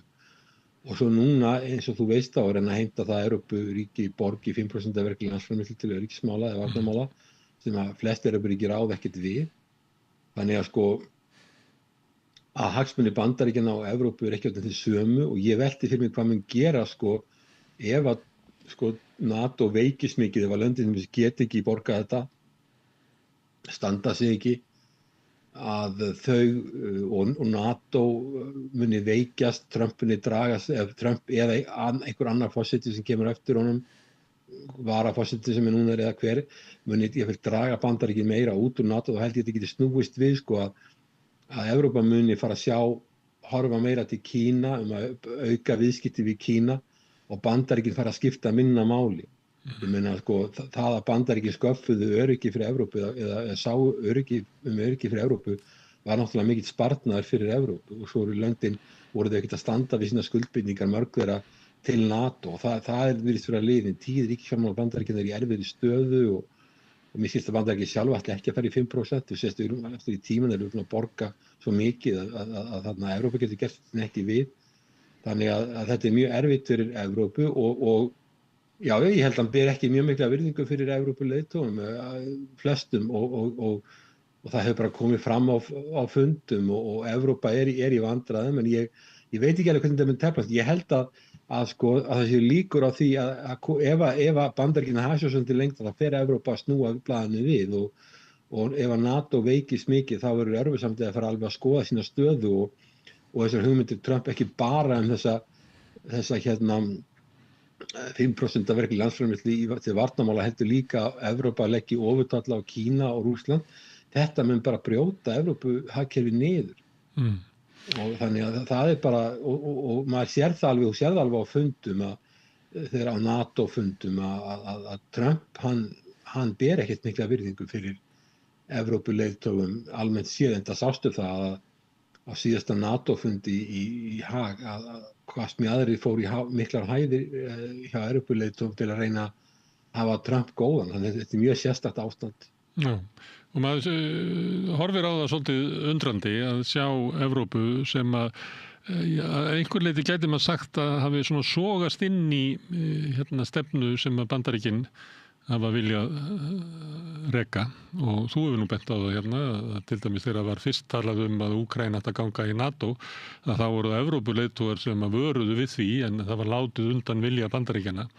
Nú kann að vera að það sé eina ástæðan fyrir því að við erum komið með stríð inn í Úkraínu sem að Bandaríkjamenn studdu Úkraínumenn til að byrja með en draga sig núna út úr þessu, skilja stríðið eftir í höndunum af Evrópumönnum, gera kröfu að þeir auki hernaðarútgjöld sín 5%, draga sig að svona hálfu leyti út úr NATO, gefa til kynna að það sé ekki víst að þeir munu koma og verja löndin. Eru með kröfur pólitíska breytingar í Evrópu en samt það eins og þú ert að nefna að Evrópu leiðtogarnir þeir smjaðra fyrir Trump og láta eins og að það sé að halda í eitthvað svona samband sem að kannski augljóst að að rakna upp og að eyðileggjast en maður sér eiginlega enga umræðu í Evrópu svona sjálfstæða utanríkisstefnu Evrópu nema þá að ef að Bandaríkjamenn dragi sig tilbaka þá ætlum við að halda viljugu þjóðir, halda áfram að reka stefnuna sem að Bandaríkjamenn vildu að Evrópa væri að reka. Því maður sér ekki svona þessa hugmyndarlegu deiglu sem að maður myndi ætla að verða til í Evrópu á þessum straumhvörfum sem okkar tímar eru. Nei, alltaf eins og við höfum talað þá Evrópa 27 þjóðríki og þau hafa mismunandi skoðanir og mismunandi hagsmuni, þetta er ekki ein heild. Þannig að þau, og svo líka að byggja upp hergagnaðina, það eitthvað sem tekur mörg ár og það sem verður gert núna næstu árum, það líka því að Úkraínusinni verður lokið árum, það kemur í gagni. Þannig að Evrópa núna eins og staðnir í dag held ég að vilja gera allt sem þið geta að halda Bandaríkjunum í stríðinu eins lengi sem mögulegt er. Og því það er ekkert hægt að byggja upp hergagnaframleiðslu og allt þetta á heri nema á þó nokkuð mörgum árum. Þannig að það verður að reyna að halda Bandaríkjunum þarna inni og með smjaðri og eins og gert og síðan að halda Úkraínustríðinu gangandi og Evrópa vill ekki semja og vill halda Bandaríkjunum inni og er tilbúið að fylgja eitthvað lönd að kaupa vopn til að halda þessu áfram og svo framvegis. Þannig að þetta er vond staða til skammstíma litið. En ég held líka að það hefur heldur að þetta verið samstaða segjum að Evrópa ætlaði bara að taka sín mál í sínar hendur, varnarmál, það hefur alltaf verið samstaða að byggja upp evrópskan her. Við vitum að lönd eins og Pólland og Eystrasaltsríkin og fleiri lönd í hluti af Sovétríkjunum fyrrum og svo Austur-Evrópu að þau treysta finnst á Bandaríkin. Nú það alveg breytt staða hvað þau gera. Ég held að Eystrasaltsríkin, Ísland, Lettland og Litáin hafi alveg ámetið að Bandaríkin myndu vera tilbúin að fórna sér og sínu þjóðaröryggishagsmunum fyrir þau. Það er bara ekki þannig og sama með Pólland og ég held að þau fljóta að fara og ég finnst alltaf þess að vera mikið ofmat á því að Bandaríkin séu tilbúin að setja sína hagsmuni nr. 2 og hagsmuni einhverja Evrópuríkja nr. 1. Það er ofmat en ég held að þau séu ennþá með þetta og þess vegna hafa alltaf verið að heimta að Bandaríkin færi svona gríðarlega fórn eins og setja þess að tolla á Indland og Rússland sem getur stórskaða bandarískt hagkerfi. Evrópa hefur bara ekki verið alveg jarðtengt, sérstaklega Austur-Evrópuríkin og fyrir Sovétríkin, Ísland, Lettland og Litáin, þau hefur ekki verið alveg jarðtengt. Þau eru kannski átt að sjá þessu núna. En það tekur tíma fyrir þau að bregðast við og svona þannig sem við vorum að tala að þau eru ósammála. Men Frakkar hafa talað fyrir sameiginlegum heri og gert það nokkuð lengi. Það hefur ekki verið neinn samstæða það, þannig að þetta er allt alveg óljóst og svo líka annað ef Bandaríkin fara frá Evrópu að þá fara þessi lönd að keppa sína á milli völd og áhrif. Þýskaland að keppa við Bretland og Frakkland og allavega. Þannig að ég er ekkert sem að koma nýtt gott út af því heldur. Nei. Á sama tíma og öll löndin eru að efla og styrkja sinn herafla þannig að vekur ekki svona góða tilfinninga þegar horft til sögunar. Annað sem var áberandi í ræðu Trump var svona fyrirlitning hans á Sameinuðu þjóðunum og raunverulega svona alþjóða samstarfi. Hann einfaldlega bara ekki maður slíks heims, það sem er byggt á alþjóðalögum og alþjóðastofnunum sem að reyna að búa til svona friðsamlega leiðir fyrir þjóðirnar að eiga viðskipti. Það er og það er náttúrulega eins og Bandaríkin hafa beitt sér að undanförnu að þá er til þess afstæða þeirra með þjóðamorðinu á Gaza er náttúrulega að brjóta niður að sömu leyti Sameinuðu þjóðirnar og valda því að víða heim þá fórnar fólk höndum og finnst að því svokallað alþjóðasamfélag sé máttlaust gagnvart því að geta gert eitthvað það vegna þess að Bandaríkjamenn stoppa það. Þetta erindi sem hann með þarna inn í Sameinuðu þjóðunum svolítið á svona yfirlýsingu það að Bandaríkjamenn ætla ekki að beita sér í því að styrkja Sameinuðu þjóðurnar eða svona alþjóðakerfið, alþjóðadómstóla og annað slíkt. Það þannig. Nei, sko, ef þetta stríðskapadómstólinn sem dæmdi bæði Pútín og Netanyahu að Bandaríkin ekki aðilar það, þannig að þess geta Pútín og Trump farið, Pútín og Netanyahu farið til Bandaríkin á nokkura vandræða. En Bandaríkin hafa alltaf haft svona frekar fyrirlitningu á Sameinuðu þjóðunum. Það eru margar ástæður fyrir því. Ein svo til dæmis að í alþjóðaþinginu hefur hvert land eitt atkvæði og náttúrulega Bandaríkin hafa eitt atkvæði og svo einhver smáríki, einhver starf en hafa eitt atkvæði. Ef þú tekur Bretton-Woods-stofnanirnar, Alþjóðabankann og Alþjóðagjaldeyrissjóðinn, þá greiða menn atkvæði eftir hvað eiga mikið hlutafé, hvað eiga mikið hlut í stofnuninu og það fyrir eitt stærð hagkerfisins. Þannig að ef þú kemur til Alþjóðabankann og Alþjóðagjaldeyrissjóðinn, þá ráða Bandaríkin alveg gríðarlega miklu og líka því að höfuðstöðvarnar eru í Bandaríkjunum. Að það ráða Bandaríkin með gríðarlega miklu, það ráða minni hjá Sameinuðu þjóðunum. Sameinuðu þjóðirnar ekki eins nálægt Hvíta-húsinu, þær eru samt í Bandaríkjunum. Og þeir hafa alltaf fyrirlitið Sameinuðu þjóðirnar og þær hafa verið undir fjármagnar, svo til dæmis það voru tæknibilanir hjá þeim í dag, stígabíla hjá þeim, rafknúði var bilaði hjá þeim og svo bilaði tæknibúnaðurinn þegar Trump var að flytja ræðu. Þetta stofnun sem í fjársvelti og hefur lengi verið og Bandaríkin líka Trumpi sérstaklega móti alþjóðaviðskiptastofnuninni og finnst það hafi verið farið illa með Bandaríkin þar. Það átt að gera fyrir kjörtímabilið var á dagskrá fríverslunarsamningar við Evrópu og svo líka við Austur-Asíu og fríverslunarsamningunum við Austur-Asíu og fleiri ríki, þar á meðal Kanada, Ástralía og fleiri lönd voru í því.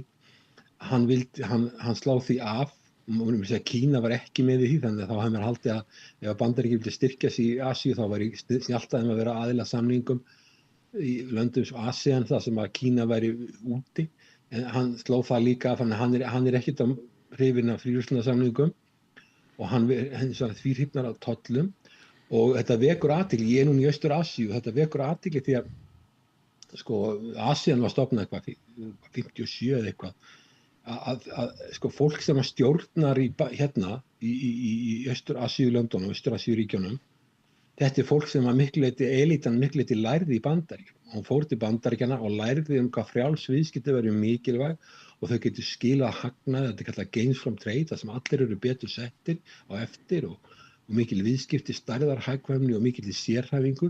Þetta fólk kom til Bandaríkjanna, elítan, að miklu leyti, ekki allir miklu leyti, og fór síðan til Asíu og endurskapaði Asíu og Asía, Austur-Asía, fyrst og fremst drifin á útflutningi miklum utanríkisviðskiptum. Þetta fólk lærði í Bandaríkjunum.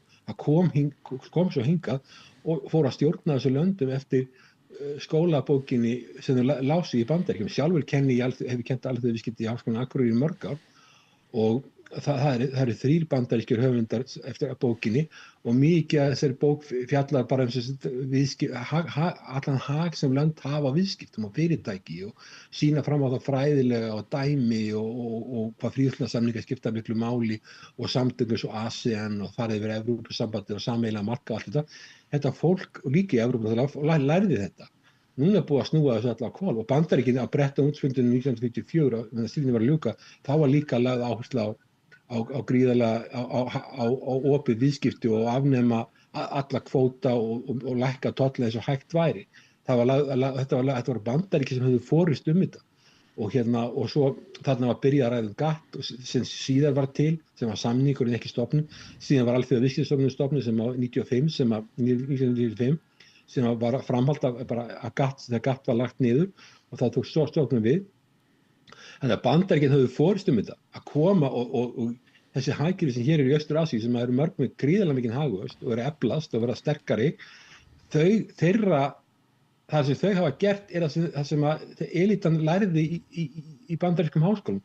Þannig að þetta vekur furðu og svo kemur allir inn í forseti sem snýr öll á hvolf og heldur að viðskiptahindranir séu aðaleiðir og tollar.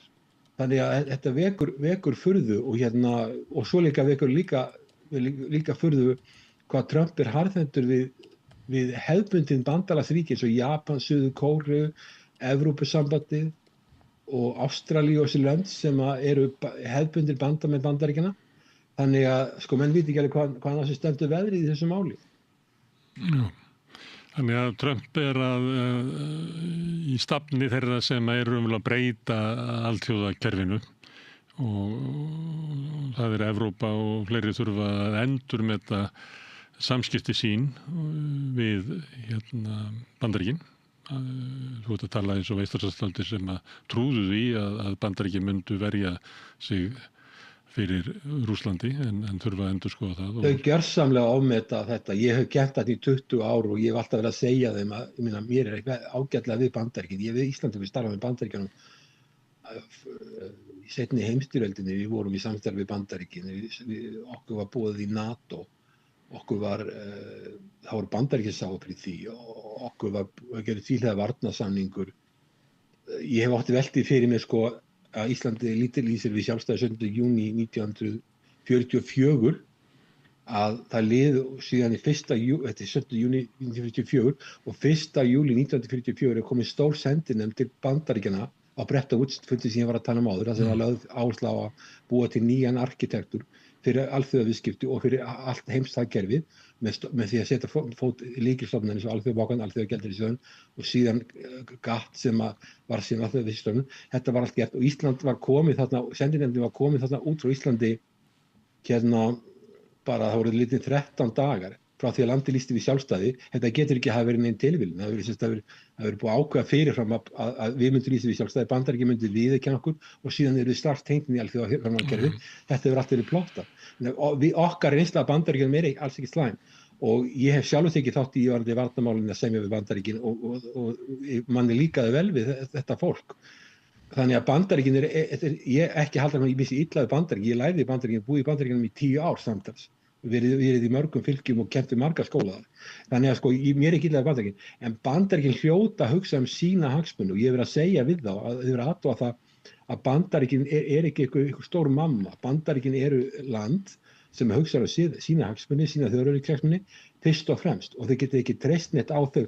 Við sjáum þetta þegar hrunið var hjá okkur 2007-08, þá vildu Bandaríkin helst ekki tala við okkur. Þeir sá ekki sína hagsmuni í þessu, bankakerfið hjá okkur hrundi bara á einni viku eða eitthvað, bara örskamum tíma og þeir vildu ekki skipta sér mikið af þessu. Herinn fór 2006 af því að þeir töldu að þeir þurftu að nýta hann mannafla sem þetta var og vopnin annar staðar og mátu að Ísland væri ekki reyti sérstaklega hættu þannig að þeir ákveðu bara að mestu leyti að hverfa í burtu algjörlega óþökk íslenskra stjórnvalda. Nú þeir miðluðu málum í landhelgisdeilunni fyrr í kalda stríðinu kringum 7. áratugnum og Henry Kissinger beitti sér fyrir því. Það var að því að þeir vildu ekki að Ísland væri að taka til máls á NATO-fundum og kvarta undan því að það væri NATO-ríki með herskipi í landhelginni hjá okkur eða að eins og þau var við að gera eða að við værum að rífast í Bandaríkin að segja tvíhliða varnarsamningnum upp eins og var gert á þessum tíma. Þannig að ef þeir sjá hagsmuni, þeir þurfa að hafa aðstoð Íslandi í kalda stríðinu, þeir vilja, þá eru tilbúin að leggja eitthvað á sig fyrir okkur, en svo ef bankakerfið hjá okkur hrynur og þeim líst ekkert á blikunum að það þá vitleysa á Íslandi, þá halda þessi til hlés eins 2006 þeir fóru í burtu alveg í óþökk stjórnvalda. Þannig að þú getur alveg unnið með Bandaríkjunum og við Íslendingar höfum svipað hagsmuni á þeir, tryggja öryggi á þessu svæði og við erum mitt á milli meginlands Evrópu og Norður-Ameríku og þeir vil ekki fá neina flotastu frá Rússlandi eða Kína hérna, þannig þeir sjá sér hag í því að passa það það gerist ekki hér. Trump sendi varaforseta sinni eins og þú veist til Íslands á sínum tíma þegar átt að fara að setja búa til einhverja kínverska höfn á Austurfjörðum eða eitthvað svona sem myndir í gangi að þakka okkur fyrir að það ekki þátti því skýrt skilaboð að þau gerir þetta ekki. Þannig að þetta er þannig stað, var þetta Eystrasaltsríkin við Eistland-Landinu og Litáen, þá skiptir þetta svæði ekkert voðalega miklu máli fyrir Bandaríkin. Þannig að þessi lönd þurfa að fara mjög varlega í samskiptum sínum og saman með Finnland í samskiptum við Rússland. Og mér finnst sérstaklega sko forseti Finnlands tala svolítið óvarlega vegna þess að Finnarnir hafa alltaf verið óbærslega gætnir í öllum samskiptum við Rússland, alla tíð. Og Finnarnir hafa líka verið þannig að þegar þeir voru að fara inn í Evrópusambandið að þeir heldu mjög lítið blaðamannafundum, þeir töluðu ekkert þetta. Þeir unnu bara sína heimavinnu og svo allt í einu voru komnir inn í Evrópusambandið. Þetta var 95, rétt eftir að Sovétríkin féllu. Og þeir bara gerðu þetta og mjög lítið talað þessi mál og aldrei verið að augra neinum eða neitt slíkt. Það var þegjandalöglaust, allt í einu voru þeir komnir inn. Þeir bara gerðu hlutina en sögðu mjög lítið og þetta var mjög virðingavert af Finnlandi því þetta var þjónaði þjóðaröryggishagsmunum. Ef þú skoðar Úkraínu þá voru endalausir blaðamannafundir þar sem verið að fordæma Rússland og auðvitað bera að fordæma þessi innrás inn í Úkraínu. En á meðan Úkraína að tala að fara inn í Evrópusambandið og reynda að fara fyrst inn í NATO, Finnlandi voru fyrst inn í Evrópusambandið, þeir sá að það var hyggilegra að fara fyrst þangað inn og fara svo í NATO, löngu seinna. Þetta var bara miklu hyggilegra, en þeir eru að tala að fara inn í NATO og allar þessar yfirlýsingar fram og tilbaka hvað Rússarnir séu slæmir og þeir náttúrulega eru búin að brjóta alþjóðalög og náttúrulega við höfum fordæmt þessa innrás, en ég meina sko, maður sér alveg, mér finnst sko öll þessi vinnubrögð Úkraínu vera klaufaleg og það sem vekur athygli mín það að leiðtogar Evrópu skuli ekki leiðbeina Úkraínu betur en þetta, en það kannski að því þeir eru ekkert skárri sjálfir og hérna sem ég er núna, sem ég er að tala við fólk hérna, eitt af því sem þekktir fræðimenn að segja við mig, að þeir finnst gæði leiðtoga Evrópu hafa stór hrakað. Fólk eins og Helmut Kohl eða jafnvel Margaret Thatcher eða einhverju aðri leiðtogar sem voru í Evrópu, það sé allt annar kalíber núna. Þetta er orðið svo slæmt að fólki fara að sakna Margaret Thatcher.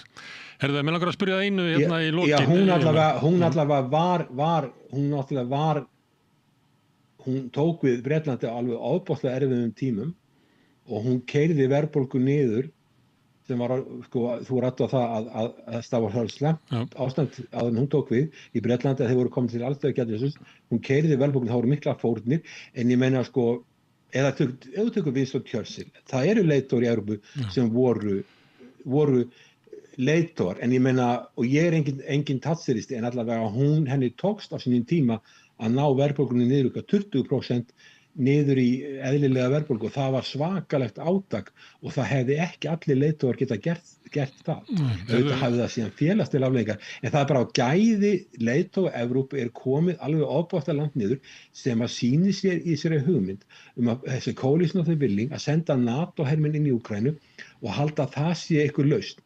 Það er svo gölluð hugsun maður skilur ekki að leiðtogar Evrópu sem nú þessi gamla álfa sem að fólk vil bera virðingu fyrir út allan heim, það er að meðal hér í Austur-Asíu, maður skilur ekki hvað er í gangi. Mér langar að spyrja eitt í lokin að því það er augljóst að Trump hefur ekki trú á og hefur bara ákveðna fyrirlitningu fyrir alþjóðlegum stofnunum og telur að vera heftandi og þjón ekki hagsmunir Bandaríkjanna halda þeim uppi. Telur þú að þegar Bandaríkjamenn draga sig út úr þessu eða standa í vegi fyrir samþykktum Sameinuðu þjóðanna svo dæmis tekin, að þessar stofnanir hafi framtíð að þessi ykkur önnur ríki sem að geti orðið geti stuttug þannig að þetta kerfi haldi sér, eða eru við að horfa fram á að óhjákvæmilegt hrun þessa kerfis? Kínverjarnir eru að búa til nýja stofnanir. Það er Asian Infrastructure Investment Bank sem er fjárfestingarbanki fyrir Asíu og svo líka New Development Bank. Þannig að Kínverjar eru þegar að undirbúa nýtt stofnanakerfi. New Development Bank hefur til dæmis eiginlega öll þau tæki sem Alþjóðabankin hefur Alþjóðagjaldeyrissjóðurinn. Þeir eru hægt og bítandi að búa til nýtt kerfi og BRICS-löndin er að koma þarna inn. Þannig það er þegar að gerast að það er að koma nýjar stofnanir í heiminn. Varðandi sko þessar stofnanir sem þetta tala Alþjóðabankin og Alþjóðagjaldeyrissjóðurinn, sérstaklega Alþjóðagjaldeyrissjóðurinn held ég að hafi alveg framtíð. En það koma kannski stofnanir sem verða við hliðina þessum stofnunum og Kínverjar hafa mjög lengi verið óánægðir með það hvað þeir hafa lítið atkvæðavægi í þessum stofnunum miðað við stærð hagkerfisins. Það hefur verið miklar deilur og BRICS-löndin hafa mörg óánægðir með það hvað þau hafa lítil völd og hvað Bandaríkin hafa mikil völd í þessum stofnunum. Varðandi Sameinuðu þjóðirnar þá er stofnunin algjörlega úrelt. Öryggisráðið var stofnað eins og heimurinn var 1945.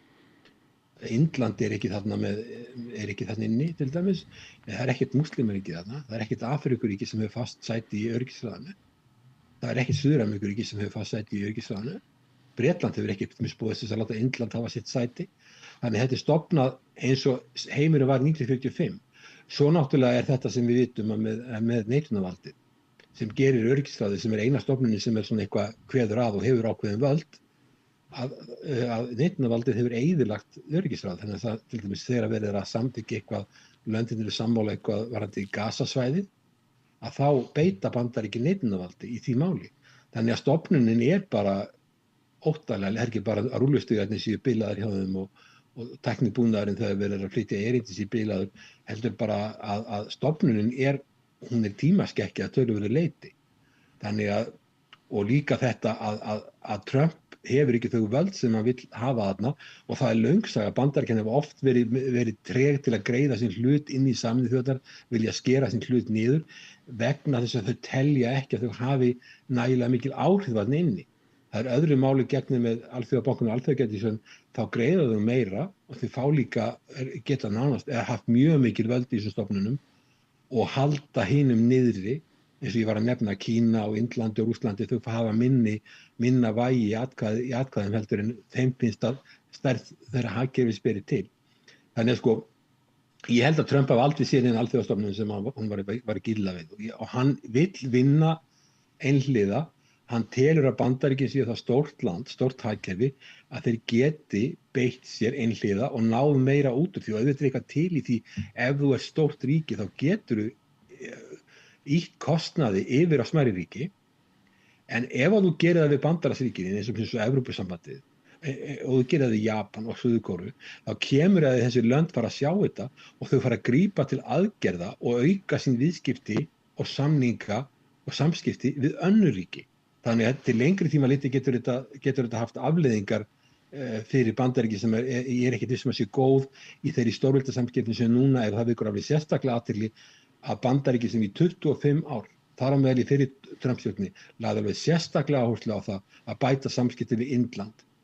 Að sem 1,5 milljarður manna fjölmennasta ríki í heiminum og fjölmennasta líka lýðræðisríkið að beita þessara hörku og sem þýðir það að Módi komin í fangið á Xi Jinping og Putin í Kína bara skömmu seinna. Ég ekki viss þetta þjóni hagsmunum Bandaríkjanna til lengri tíma og ekki sérstaklega þegar þú horfa á stórveldasamkeppni. Hilmar Þór, takk fyrir að taka síman alla leið til Bangkok og fara yfir stöðuna og takk fyrir að hlusta á megnið af ræðunni hans Trump sem ekki það skemmtilegt sem hann gerir því að hann svona rantar mikið og fyrir út og suður og það ekki alltaf gaman að hlusta á þetta. Hún var litrík, en þakka að kærlega fyrir að hringja. Já, takk kærlega. Og við ætlum að halda hérna áfram við Rauðaborðið, við erum alltaf að reyna að skilja þennan heim sem alltaf að breytast jafnóðum. Næsti kafli eftir augnablik. Öflugur og ódýr auglýsingamiðill 40.000 manns sjá eða heyra þætti samstöðvarinnar í hverri viku. Ef þú vilt auglýsa, sendu póst á samstöðin@samstöðin.is.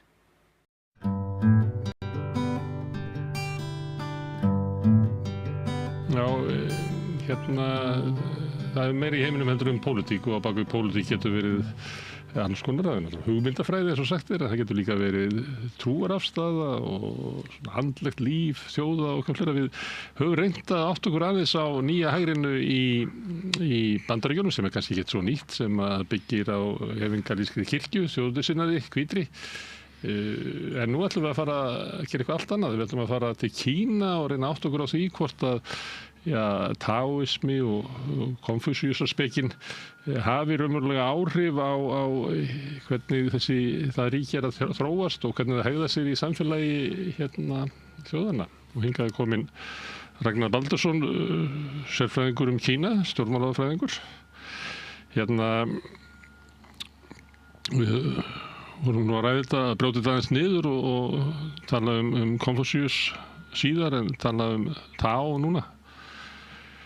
En mér langar að byrja á því að við erum á Íslandi og öll menning sem hlýst á milli þá hefur hún svona, ég veit ekki hvað þetta sagði, alltaf ekki kallað móttökusaga sem og flest okkar kynntust Tao í gegnum bókinu Veginn sem menningarpáar hér vinstrisinnaðri snemma upp úr fyrir hluta síðustu aldar þýddu og var fermingargjöf held ég til heilu kynslóðana ábyggilega verið prentað í yfir 100 eintökum, þessi bók, til öllum heimilum.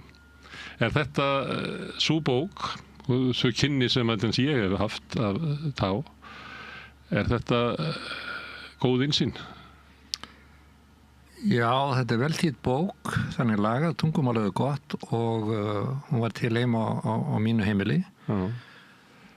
Og hefur hugsanlega haft einhver áhrif á áhugamenn á Kína, getur verið. En hún ekkert mjög nálagt frumtextanum. Hún þýdd úr, ég veit ekki hvort það var þýtt úr ensku, ég frekar líklega á þýsku, hugsanlega, eða dönsku. Og svona dálítið langt frá megin straumskilningi á táismannum, eins og Kínverjar hafa skilið hann í gegnum tíðina. En það ekki þar með sagt sé slæm, þessi útgáfa þeirra sem þau gáfu, hérna Jakobis Mára og þeir þarna Halldór Laxness skrifaði formálað. Heldur félónun í sér ákvæmna túlkun á táiskum hugmyndum og verður líklega að teljast til táiskra bókmennta þótt hún sé það frábrugðin upphaflegri þýðingu að við berum hana saman við þýðingu sem ég sjálfur gerði þegar ég var starfandi sem diplomat í utanríkisþjónustunni. Ég notaði tíman þegar ég var að fljúga á milli funda og fara inn í Síberíu, dálítið súrrealist að hugsa það, til þess að þýða svona eina blaðsíðu bókina þá til ég var tilbúin. Í staðinn fyrir að lesa Reyfara? Já, í staðinn fyrir að lesa Reyfara eða fá mig neðan í því og gerði ég þetta. En aðeins að því þú nefndir að Laxness hafði skrifað formálan, það hefur verið sagt og það var borið undir Laxness að svona ákveðin típa í bókunum hans sem gengur aftur og aftur væru táískar og ég man eftir í svona viðtölum, hún fannst þetta ekkert leiðilegt samlíking og hann svona gekkst svolítið upp í því að það var komið með svona táíska lífsafstöðu í gegnum þessar þroskuðu sálir sem voru í bókunum hans. Já, ég ekki til að því að þeir sér piltar sem hittust þannig í Unuhúsi, Þórbergur og Halldór og fleiri. Afi minn var þarna líka, Halldór Kolbens, það var einn af þessum hóp. Þeir voru undir mjög sterkum áhrifum af þessari hugsun og ekki bara þeir heldur var voru áhrif, fyrstu verulega áhrif kínverskra menningar á Vesturlönd kemur með jesúítunum 1700 og þeir koma til Kína og skoða samfélagið og ætluðu að siðmennta Kínverja, fengu ákveðið áfall við það að Kínverja voru ágætlega siðmenntaðir. Sko menningarsjokk. Já, maður segja það að þeir gáfust nú ekkert upp, þetta voru góðir fulltrúar Guðs og þeir ákváðu að læra kínverska menningu mjög djúpt, þeir fóru mjög djúpt í það og fyrstu þýðingarnar á kínverskum heimspekibókum eru byrja á þessum tíma yfir á vestrænar tungur. Það bæði Lao Tse og fleiri.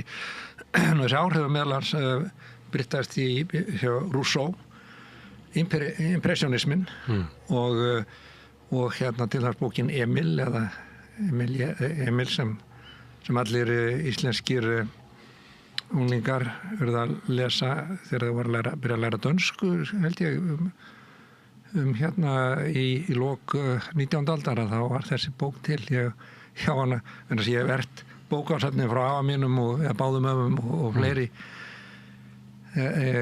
þá komst ég að því að ég komst yfir, það voru mörg eintök af þessari bók á dönsku og þar talað dreng sem fær náttúrulegt uppeldi og þá var svona ákveðið verið að sporna gegn vélrænum áhrifum yfirvæðingar og svo framvegis en almennt sé í listum að þá impressionismin eða túlkun þess að hún sást í staðan fyrir að reyna að taka ljósmynd og reyna að gera það sem nákvæmast að það kemur frá Kína því að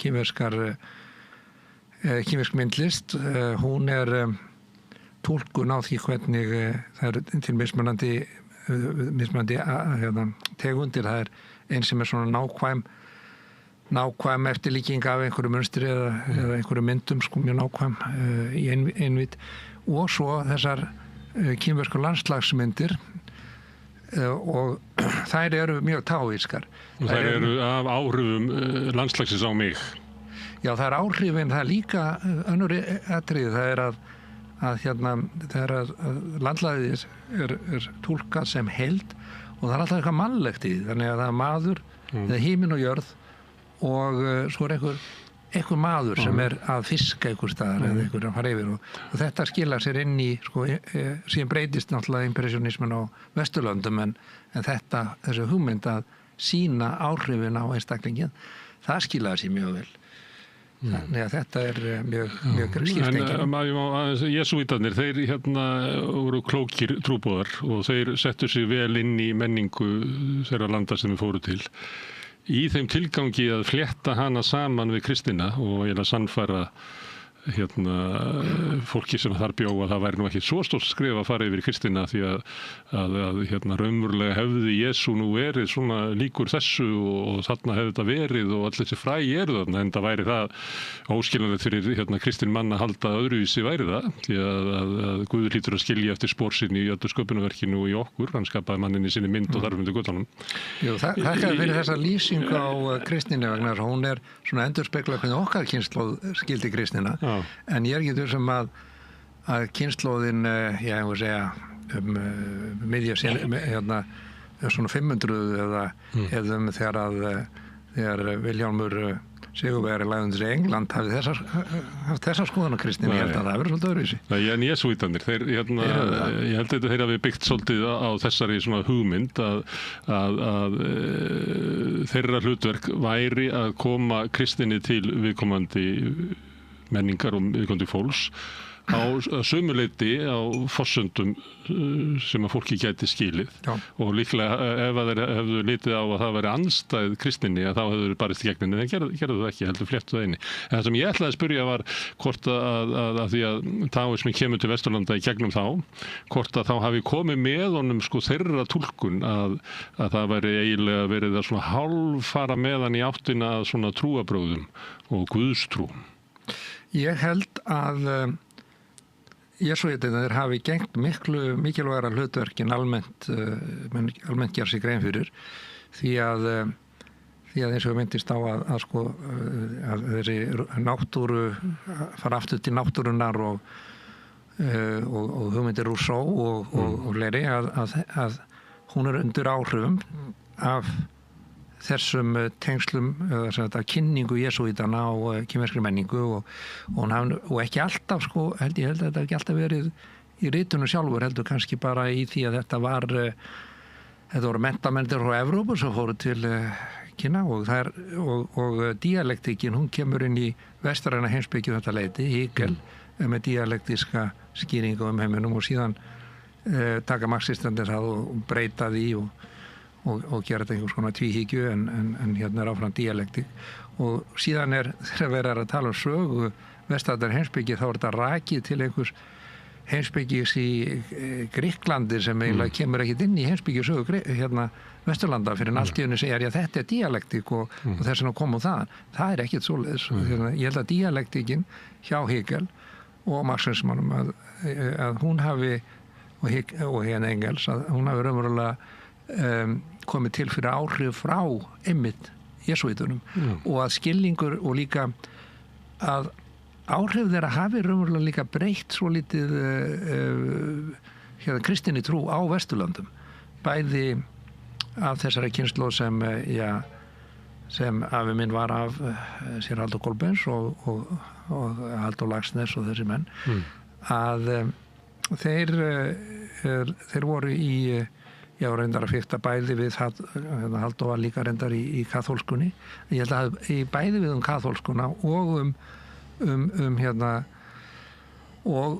lúterska trú þegar danski kóngurinn ákvað að eftir síðaskiptin eða hann ákvað að nú skildi verið mikilvægt fyrir þjóðina að þjóðin að almenningur lærði að lesa og skrifa, þá fól hann prestunum það hlutverk og þetta voru miklu hugsjónamenn og þeir voru, held ég, undir áhrifum frá sem hægt að rekja til jesúíta, þetta eitthvað sem það rannsaka betur og þeir kendu fólki að læra að lesa á Nýja testamentið og kendu því að vera gott, vera góðir og svo þegar Danir, danska konungsríkið skömmu síðar, þetta gerist 1750 sem þeir byrjað að fjalla mótmælendum eða prestunum að kenna fólki til að draga til stafs.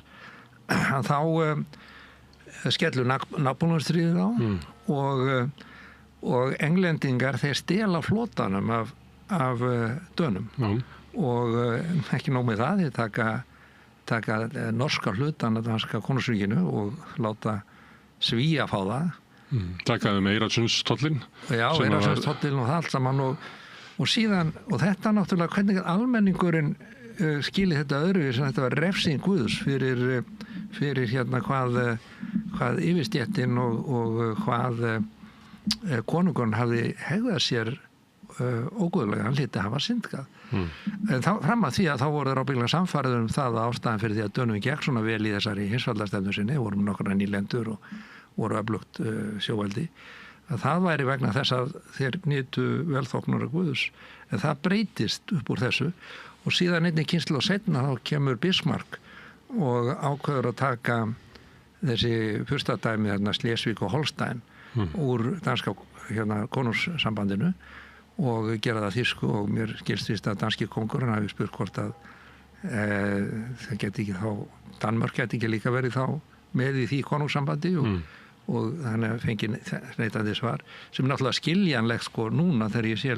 hlutina í samhengi og pólitísku samhengi þar sko englendingar hefðu ekki þolað það að Þjóðverjar yrðu sjóveldi að þeir kæmust að hafinu og þá náttúrulega gerist það í framhaldinu að hérna einhvern veginn var að útskýra þetta rosalega áfall að bestu héruð Danmerkur eru tekin af danska konungsríkinu og það hlaut líka náttúrulega vera vegna þess að konungur hafi syndgað.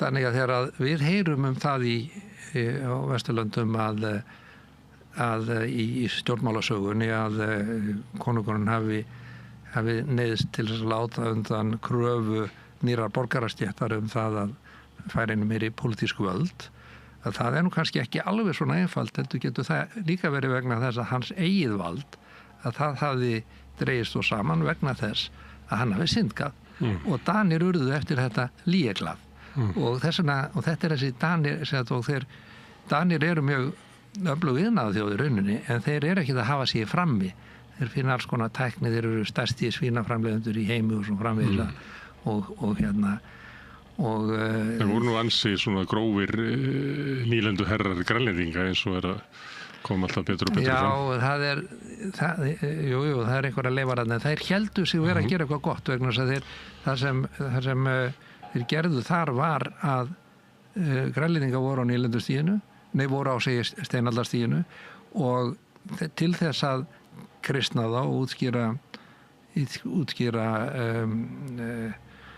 boðskap Krists að þá var þetta að hafa kirkju og þá gerðu við kirkju í Núk og var smiðu kirkja þar og þá þurftu þetta að ná til íbúana og þess vegna voru þau fluttir á þennan stað úr þessum snjóhúsum og kofum sem þau byggu í Tvist og Bast og það er ástæðan fyrir þetta er höfuborg Danmerkur og síðan leiðir hvert af öðru sko, þetta er svo gjörsamlega fráleitt hvernig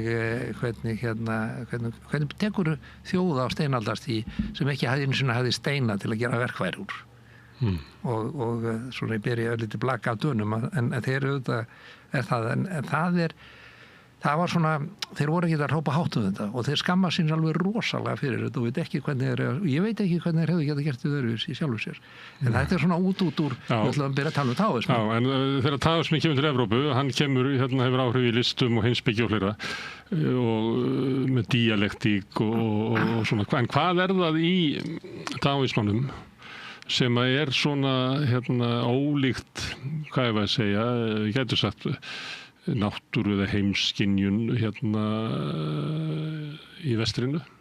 Já, ég var... Akkur svona mikil dýnamik í þessum hugmyndum?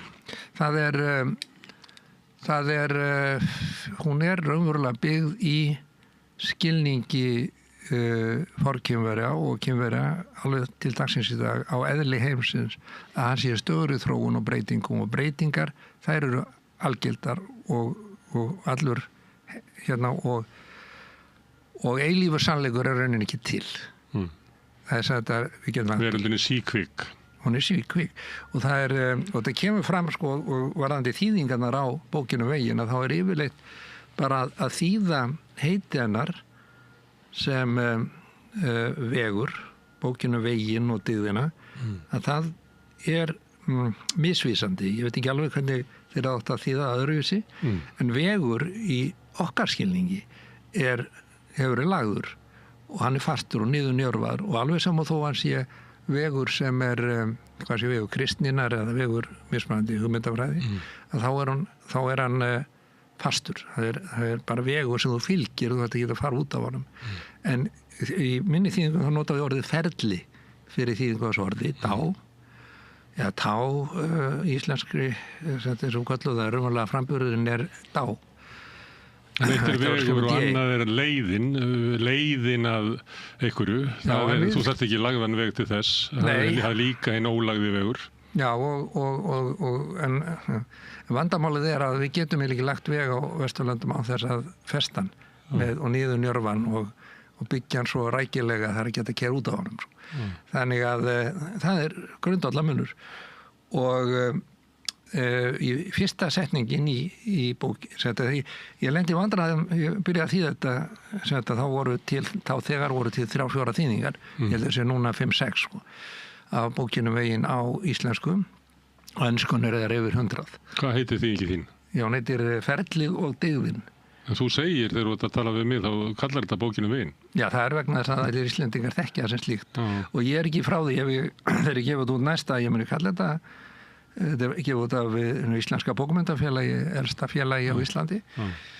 Þá myndu kalla bókinu Veginn og hafa bara stjörnu og útskýra hvaða vegur Já, forsíðun dálítið skrítið sko, en ég er ekki alveg búin að ég skipt skoðun á þessu. Þetta er ábyggilega mikil kunst að þýða úr kínversku yfir á íslensku af því að myndletrið og býr til aðra þetta er hugsanaferli verður öðruvísi. Ég bara hugtakasafnið þau passar ekki saman og meðal hans út af myndletrinu en ég sko bara á fyrstu blaðsíðu, ég var fleiri vikur og komast í gegnum það og þá var ég búin að vera að læra kínverska heimspeki og hugsun og vera í Kína yfir 10 ár sko, þú veist, ef ég til allt saman þegar ég byrjaði þýðana. Ég var, og það er vegna þess að fyrsta setningin og byrja að sá það tá sem hægt að tá er ekki eilíft tá eða óbreytanlegt tá. Og það tá í þessu tilvíki má þýða sem en svo stefna sem hægt að lýsa með orðum er ekki óbreytanleg stefna. Eða það ferli sem hægt að fara eftir að hún er ekki það er ekki óbreytanlegt. Það er að segja hugtakið það grundvallar ferli eða grundvallar vegur sem heimurinn þróast eftir það er stöðugt að breytast og þess vegna eru 2 ástæður fyrir því að við getum ekki lýst í með orðum.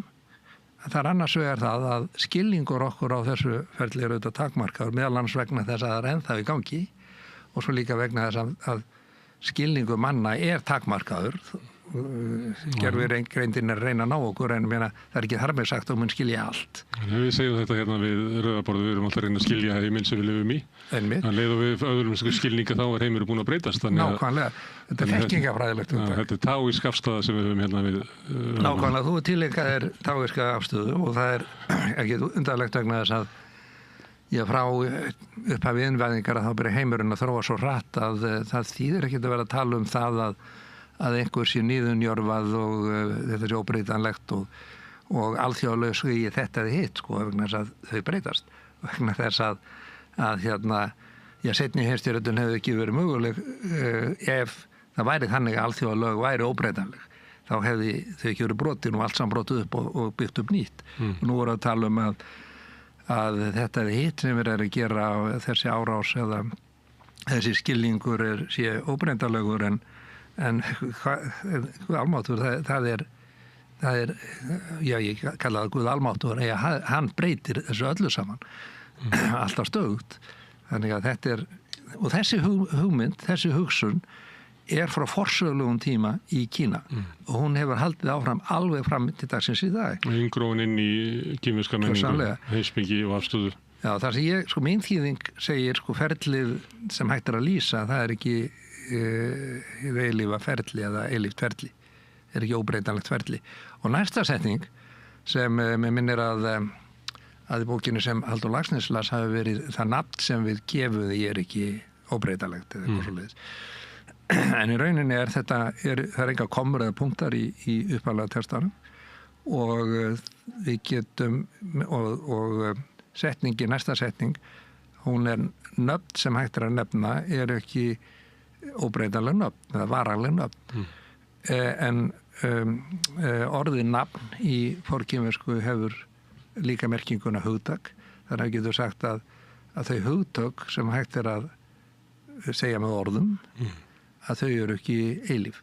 Og nú, við vitum það alveg að það er miklu auðveldar að breyta innihaldi hugtaka en að skipta orð mörguleiti vegna tungumálin, þau eru raunverulega, hvað við segjum að orðasafnið það svona nokkuð fast og svo bætist nýtt. Hugtökum líka stólið og svona, allavega breyttu merkingu á orðinu frelsi til dæmis, að nú eru þeir sem eru talsmenn helsis skreita sig með frelsi. Já, það vegna þess að þeir þurfa að neyða fólk til að fylgja frelsir og vera frelst og þá ertu komin í dálítið vandamál. Þetta ég því þetta og yfirleitt það skoða menn bara ekki það er alveg sama hvort þú vísar þessu sem tilvísunarsetningu til fyrstu setningar en að segja það ferli sem hægt að lýsa þess á vegur sem hægt að lýsa, hann ekki eilífur og þau nöfn sem við gefum því ekki eilíf. Þetta allt í lagi, þetta rétt þýðing í sjálfur sér en ég tek það hlutlaust og segi bara nöfn sem hægt að nefna ekki eilíf nöfn og síðan ég skýringum útskýri að þetta vísað til hugtaks alveg eins.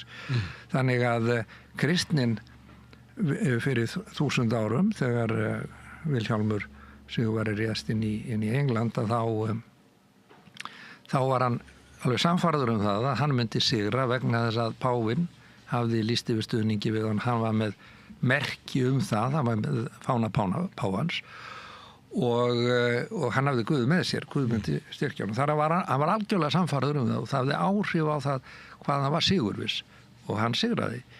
Og það náttúrulega sannaði að hann var fulltrúi Guðs á jörðunni og hann fyrirgaf fólki alveg tvist og bast óvinnum sínum og svona ef þeir gengust þeir lýstu við tryggði yfir hann og hotlustu og lýstu yfir því að myndu fylgjórum í einu öllu.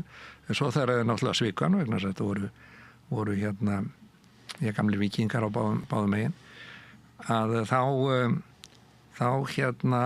var það svo reiður að hann refsaði með því að drepa þá og vegna þess að þeir sóru til dæmis þeir voru að sverja honum hotlustu á biblíuna og þá var það eilífur sannleikur að þeir átt að gera þetta og ef þeir brutu það þá voru þeir að syndga. Þetta skilningur. Þetta ekki sá skilningur sem þú lýstir í upphafi viðtalsins. Ég byrjaði á því að vísa til evangelískar þjóðernisstefnu í Bandaríkjunum, kirkju. Þar eru menn að berja ég segi ekki hvern annan en þeir eru að berja fólk með biblíunni sem eilífa sannleika og þar ekki umræðar heldur bara sagt stendur það Jeremías að svona það. En við erum ekki að ræða það frekar Ragnar. Já, ég veit ekki vegna þess að þetta tengist allt saman táðismannum og framlagi hans til veraldarinnar og heimsins.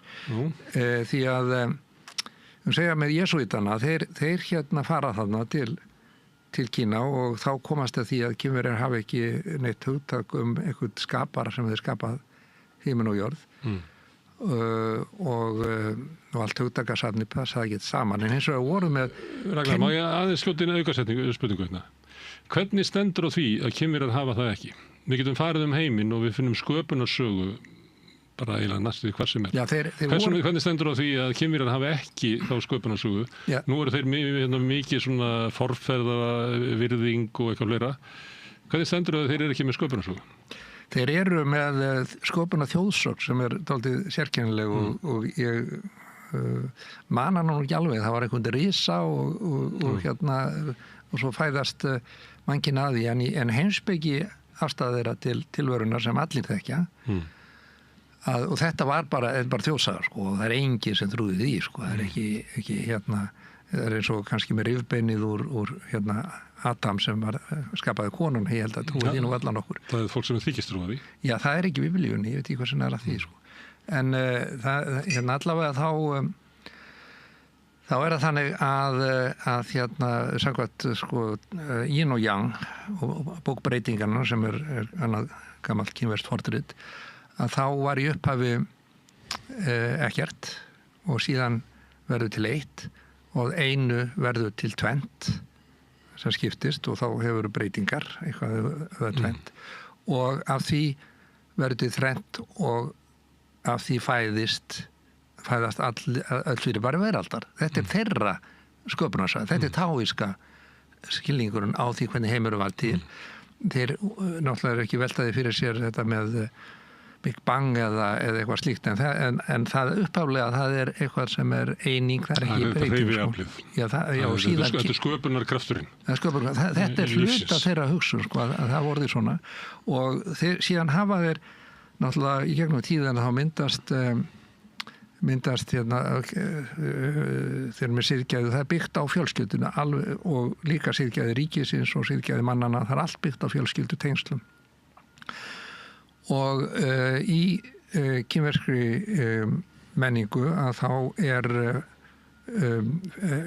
útvíkuð fjölskylda sem er útvíkuð til þorpsins og jafnvel til eitthvað starra umhverfis og í dag og lengst af í grunnulega í allt fyrir að Kína var saminað þá nær þetta fjölskyldu hugtak til alls ríkisins og ríkisleiðtoginn er nokkur svona ríkisfaðir og síðan er allt fært yfir þar að segja að þegnarnir eiga að hlýða honum eins og þeir hlýða föður sínum. Það þýðir ekki að hann þarf endilega að hafa alltaf rétt fyrir sér heldur og þau geta reynt að tala við hann og svona reynt að telja hann inn á eitthvað annað. Þetta er ekki valda struktúrin? Nei, ekki þannig. Og það er í öllum kínverskum stórfjölskyldum og þorpum að þá er fjölskylduhof þar sem forfæðurum eru færða fórnir, svona tákræna fórnir sem sína virðingu fyrir forfæðurunum og þá er sett flaska eða glasa víni á borðið eða ef fjölskyldufæðurinn hefði þótti gott að drekka og síðan uppáhaldsréttir hann settir á allt það. Ég tekið þátt í svona... Ég kemur önnur aukaspurning. Hver er þá staða þín sem útlendings í þessu samfélagi? Ég er áfram útlendingur í mínum eigin huga og gagnvart kynverum þá er ég náttúrulega lít svona út og er útlendingur en skilningur minn á kynverskri menningu og þeirra eigin samfélagi er orðið til þess að það sem ég segi kynverska menningu og samræðum við kynveri að það er tekið gott og gilt. Já, en þú ert ekki hluti af fjölskylduhofinu? Nei, en hofið er umlega tákgrænt í dag. Þetta er bara heima hjá fólki að það hefur eitthvað borð sem og svo er lagt á borð ákveðnum dögum og fyrir forfeðrana og þú talaðu forfeðrana og svo framvegis forfeðrana og ég get tekið þátt í því, ég er hluta af því, ég er hluta fjölskyldu, ég er hluta af kjarnafjölskyldu í Kína og hluta stærri fjölskyldu gegnum ættingina og líka þegar ég er að tala eins og við erum að gera núna þá hlusta menn á vegna sem ég kannski að útskýra eitthvað fyrir þeim sem fyrir kemur sem þeim finnst alveg sjálfsagður hlutur og er ekkert að efast en er mjög undarlegu fyrir vesturlandabúa og felur í sem mun og þá er ég að útskýra þannig mun, það er það sem ég er að gera raunin, þannig ég stend raunlega beggja megna í menningunni og jesúítarnir voru komnir í þessa stöðu og þeir komust að því að það var til nokkur sem heitir kennsla forfeðrana og að allir eigi að hlýða boðorðum forfeðrana eða kennslu forfeðrana og það er talað að ríkið hafi sín lög og ættin hafi sína reglur eða fjölskyldi hafi sína reglur og þetta er ennþann dag í dag svona og eina af ástæðunum fyrir styrk Kóbrastaflokksins að hann hefur gengið svolítið inn í hlutverk stórfjölskyldunar þannig hann hefur sína reglur og ríkið hefur sín lög er sagt, beinlíni sagt. Þess vegna þegar það er að taka ákvarðanir þá tekur embættismanninn og svo tekur einhvern úr flokknum sem kommissar úr flokknum og saman taka þeirra eina réttu ákvarðan.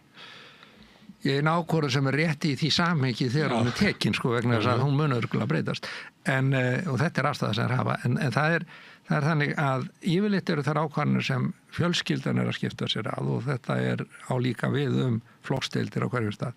Það meira er svona tengt fjölskyldu málum eins og til dæmis einhver hjónin er að rífast og þau eru að tala skilnað og barnið þeirra er bara vilt og fer út allt og hlýðir ekki er bara aðlagast ekki að samfélagsins og þá ræðir stórfjölskyldan þetta og það tekur leiðbeinandi ákvörðun fyrir þá sem er ætla að fara að skilja og þeir yfirleitt það er alltaf ráðlagt ekki skilja og ekki reyna að leysa vandamálin friðsamlega og þetta er nákvæmlega svona sem Kínverjar hegða sér í alþjóðlegu samskiptum í dag reyna að leysa þetta friðsamlega reyna að ræða þetta, finnið einhverja lausn og þeir með ekki gera eitthvað sem er siðlaust þetta er allt saman og þeir byggja á einhverju sem er hægt að kalla arfur sögunar eða arfur fyrri kynslóða það er ákvarðanir teknar að þær verða að vera í takti við það sem hefur reynst okkur vel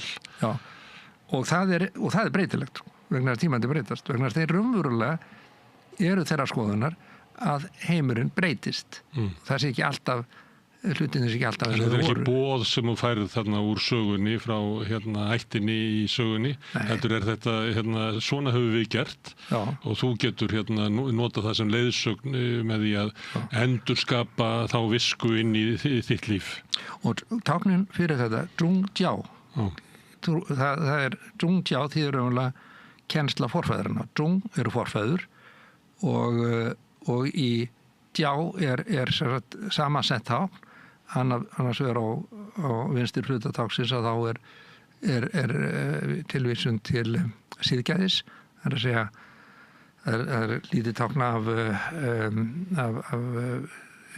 barni og svo stór og þannig að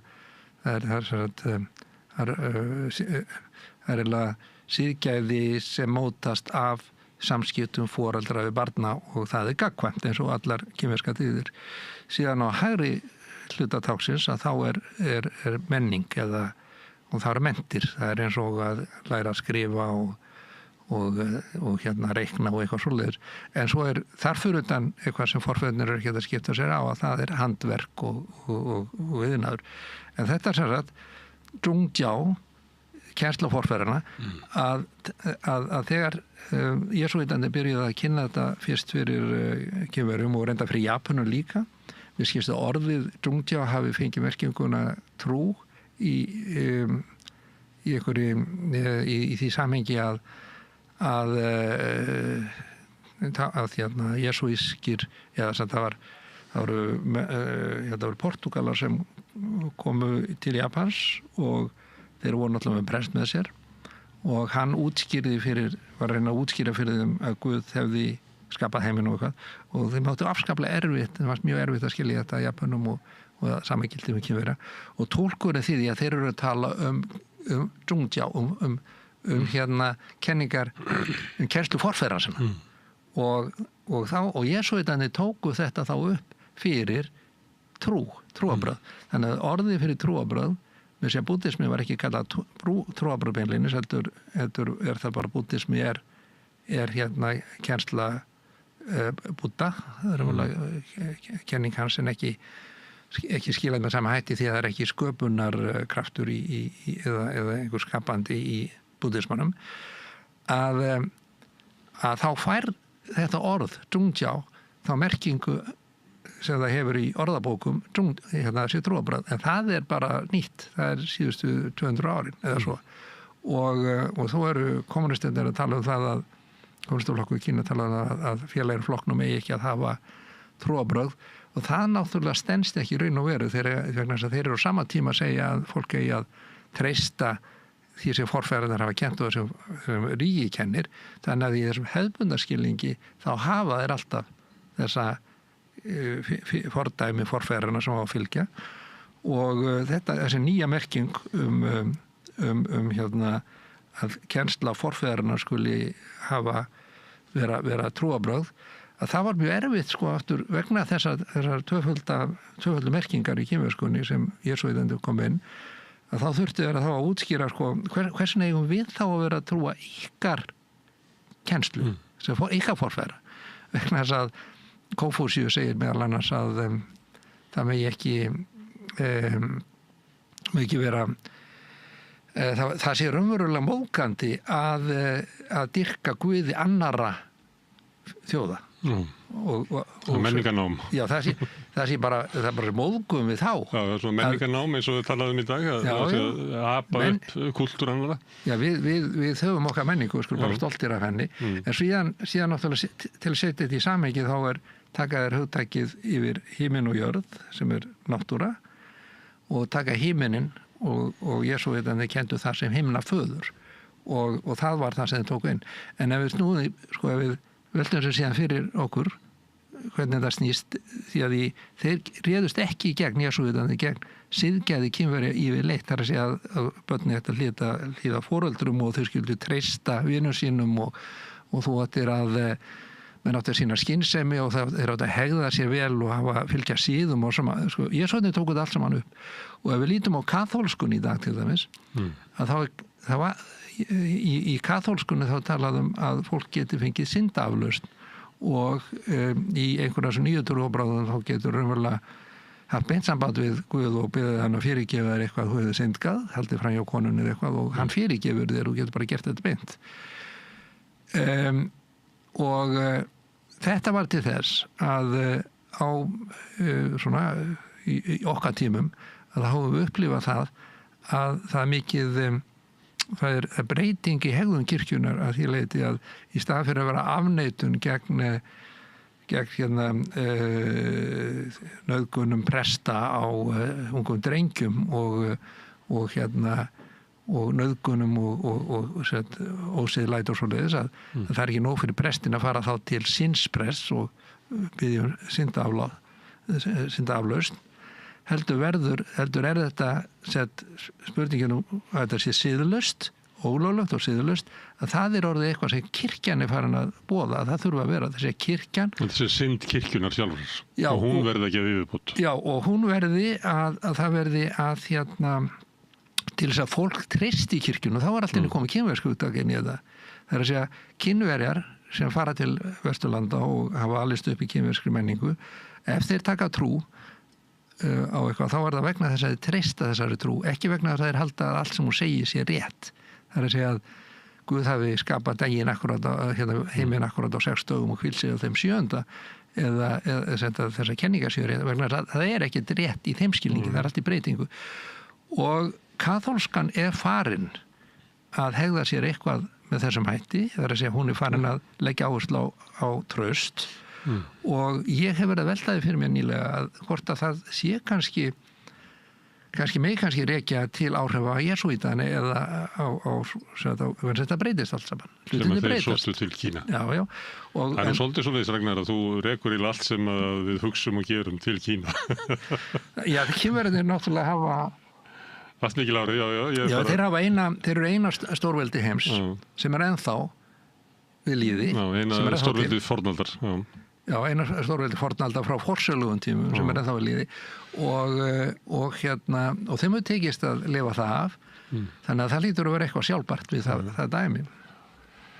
Herðu, en við getum náttúrulega kannski ekki náð að draga upp einhverja mynd af svona taoískri heimsmynd, en það er þessi síkviki heimur og svo erum við að tala um myndlistina og þarna er svona yfirleitt einn maður, kannski að veiða eða ganga yfir brú inn í myndverkunum og það er nefnilega, því að eitt er að lifa í síkvikum heimi, þar sem að ekkert er fast og eina leið okkar er að vera að leita að einhverjum sannleika því að við verðum að hvíla í honum til þess að ég býst við að annars verður maður bara taugaveiklaður og eða hvað? Ég er ekki taugaveiklaður, ég tel að sannleikurinn þróið sko. Já, maður eldir hann og ef það væri þannig að maður getur bara sleppt honum að þá myndi manni ekki líða vel. Nei. Og það sem ég ætla að spyrja þig núna stöðu mannsins í þessum síkvika heimi og þá það dygðin á fleira og hvað ber mann að gera og ef þú getur aðeins útskýrt það hvað á ég að gera eða hvað segir það og mér að gera. Já, það er... Í þessum erfiða heimi þar sem ég verði eiginlega að endurskapa sannleikan og fegurðinina jafnóðum og ég labba. Já, það er ágætis lýsing þar að nota þetta í ljóð.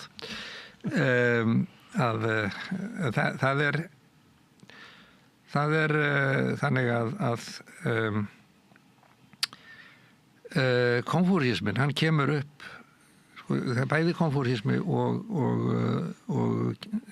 taoisminn er rætur í sömu arfleið og í forsögulegri arfleið og konfúsísminn er fókuserar á ramman, á hegðunarramman, hvernig struktúrin í þessu. Já, og lögmálið. Lögmálin í kristin hugtök og taoisminn er þagnareritið.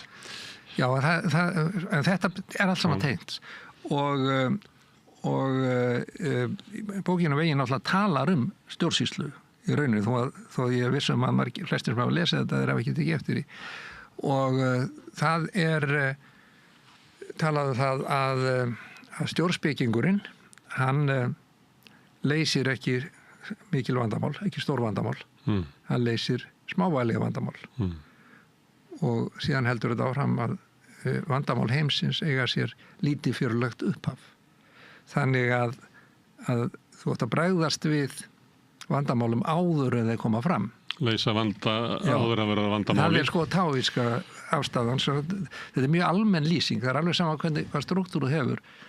Þetta er það svo átt að gera og ég er að vinna þýðingu á ræðum Xi Jinping komin í annabindi og það verða búin með það og það er gegnum gangandi að hann er að segja að ráðleikja eða bara ekki að fyrirmælum það hjá embættismönnum og flokknum að þeir eru að bregðast við vandamálum eða bregðast við ef það eru merki að eitthvað verður vandamál þannig að og þetta, þannig hegðar sér þessi sko. það er þegar eftir fall Afganistan að þá brotnaði upp struktúrin sem hafði verið settur upp og fall Sovétríkjanna síðan í framhaldinu að þá er þessi struktúr á stjórn Mið-Asíu hann brotnar upp og landamærin riðlast og samskipti á milli einstaklinga aukast og þá er og það kemur fram það var líka eftir Íraksstríð sko, þá kemur þarna leifar úr írakska hernum yfirmenni írakska hernum sem ekki fengu atvinnu lengur og atvinnulausir þá stofna þeir Íslamska ríkið og þá kemur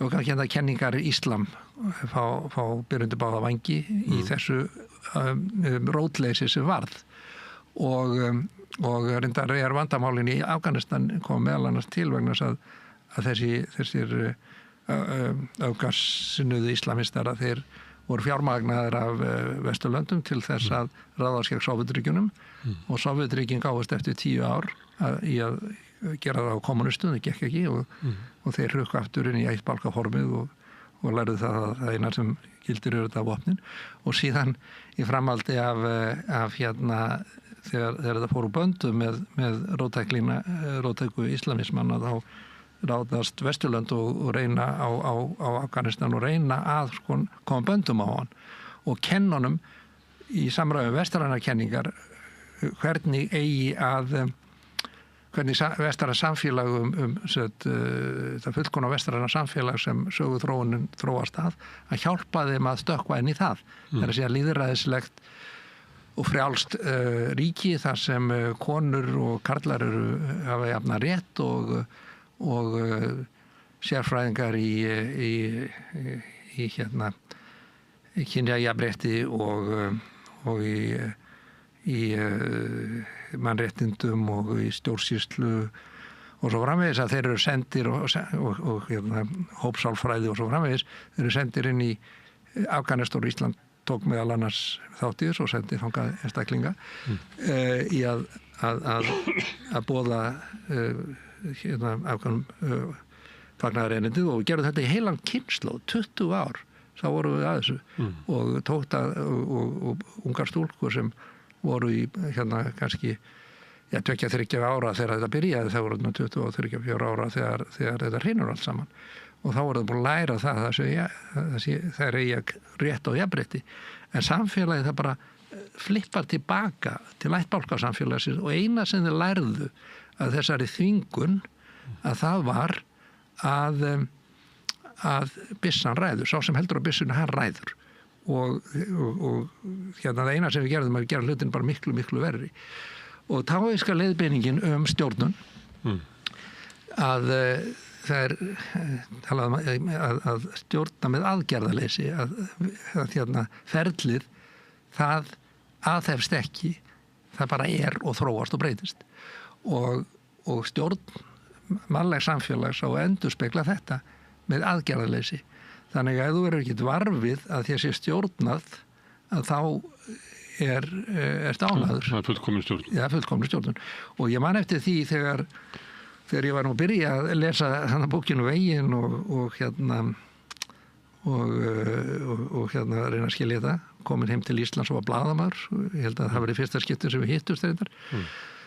Á þessum tíma þegar við unnum þetta saman á nútímanum eða Framsóknarblaðinu þarna og þá var stundum verið að kvart yfir stjórnin sem þá var að hún gerði ekkert og mér fannst þetta vera þá í taóísku samhengi vera hrós að þú ert að bölva stjórn fyrir að gera ekki neitt að þá hlýtur hún að vera taóísk en það er ekki þetta sem átti við með aðgerðaleysi það sem átti við og það tók mér náttúrulega langan tíma fleiri ár og jafnvel áratugi að uppgöta það og veltaði fyrir mig hvernig á þýða þetta með aðgerðaleysi og þá gerði ég síðan með útskýringu neðamáls að það er að þvinga ekki það er að segja hlutinir verða að þróast áfram í samræmi við eðli sitt og stjórnandinn hann á að liðka þá þróun, hann á að stuðla því en ekki að þvinga, það er að segja þú getur ekki mikið vatn til að renna upp í móti alveg sá hvað þú reynir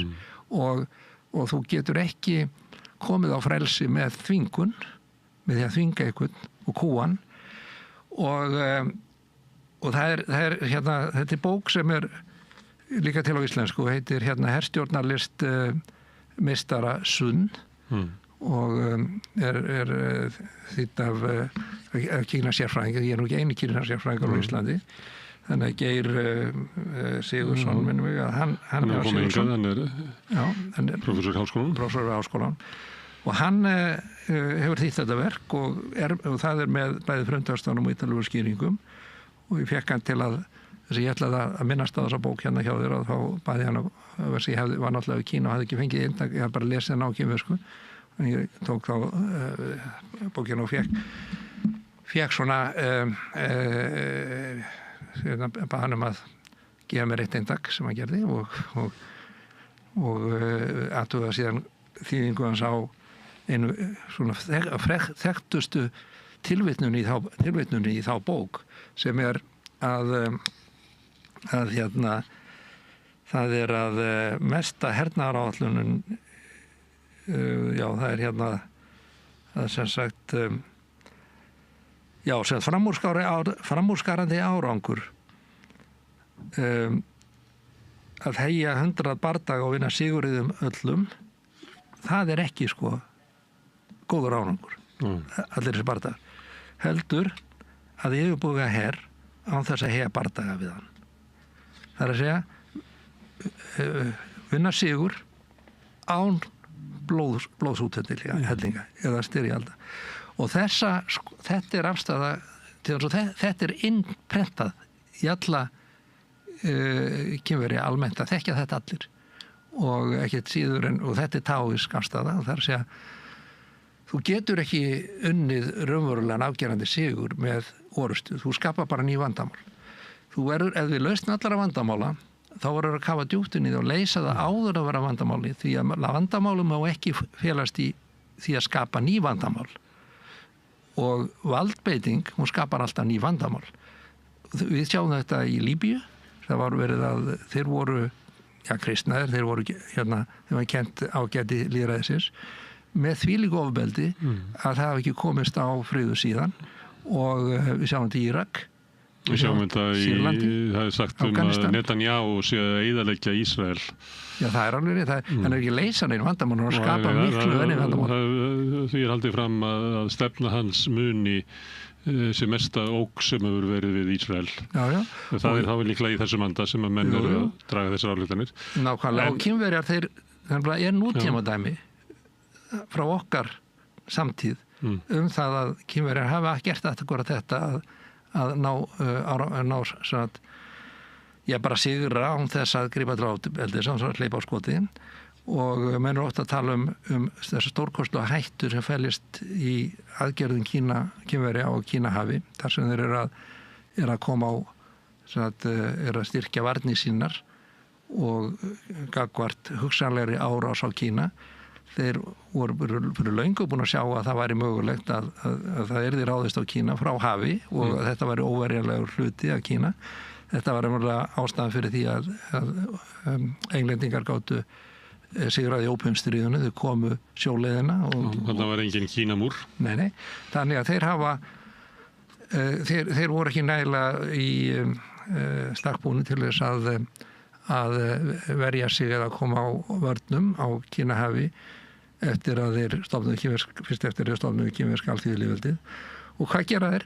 Já, þeir bíða með það að taka yfir Tævan og láta sem kínverska lýðveldinum að fara með yfirstjórn hafsvæðisins á Kínahafi.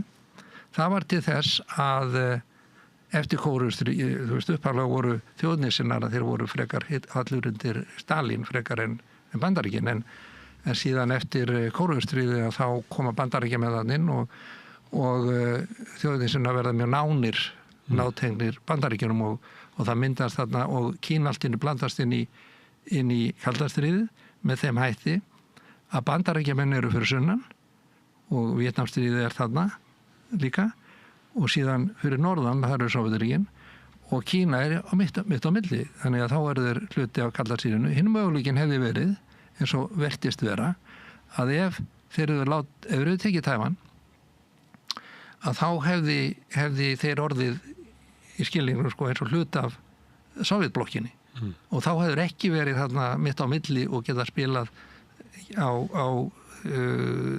náð þessu frelsi sem þeir höfðu í þessu ógnarjafnvægi sem gilti á tíman kaldarsýrisins nema bara með þessar leið. Þetta var eina leiðin fyrir að gera þetta. Það var að skapa mótvægi með því að Bandaríkin væru ennþá með eitthvað hlutverk fyrir sunnan. En síðan var annað í þessu því að það er aldrei þannig kínverskar ákvarðanir. Hún er raunverulega pólitískar ákvarðanir og pólitísk hugsun. Hún er alltaf í stöðugu þróun og hún hefur alltaf allt sviðið undir.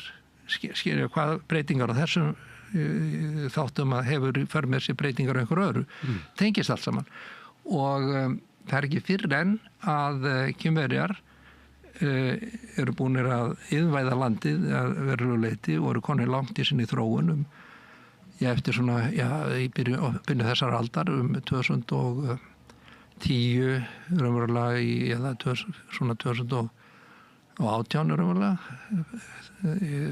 þannig bíl að þá byrja þeir að hefja mjög hraða uppbyggingu á flótanum, kínverska flótanum og á kínverska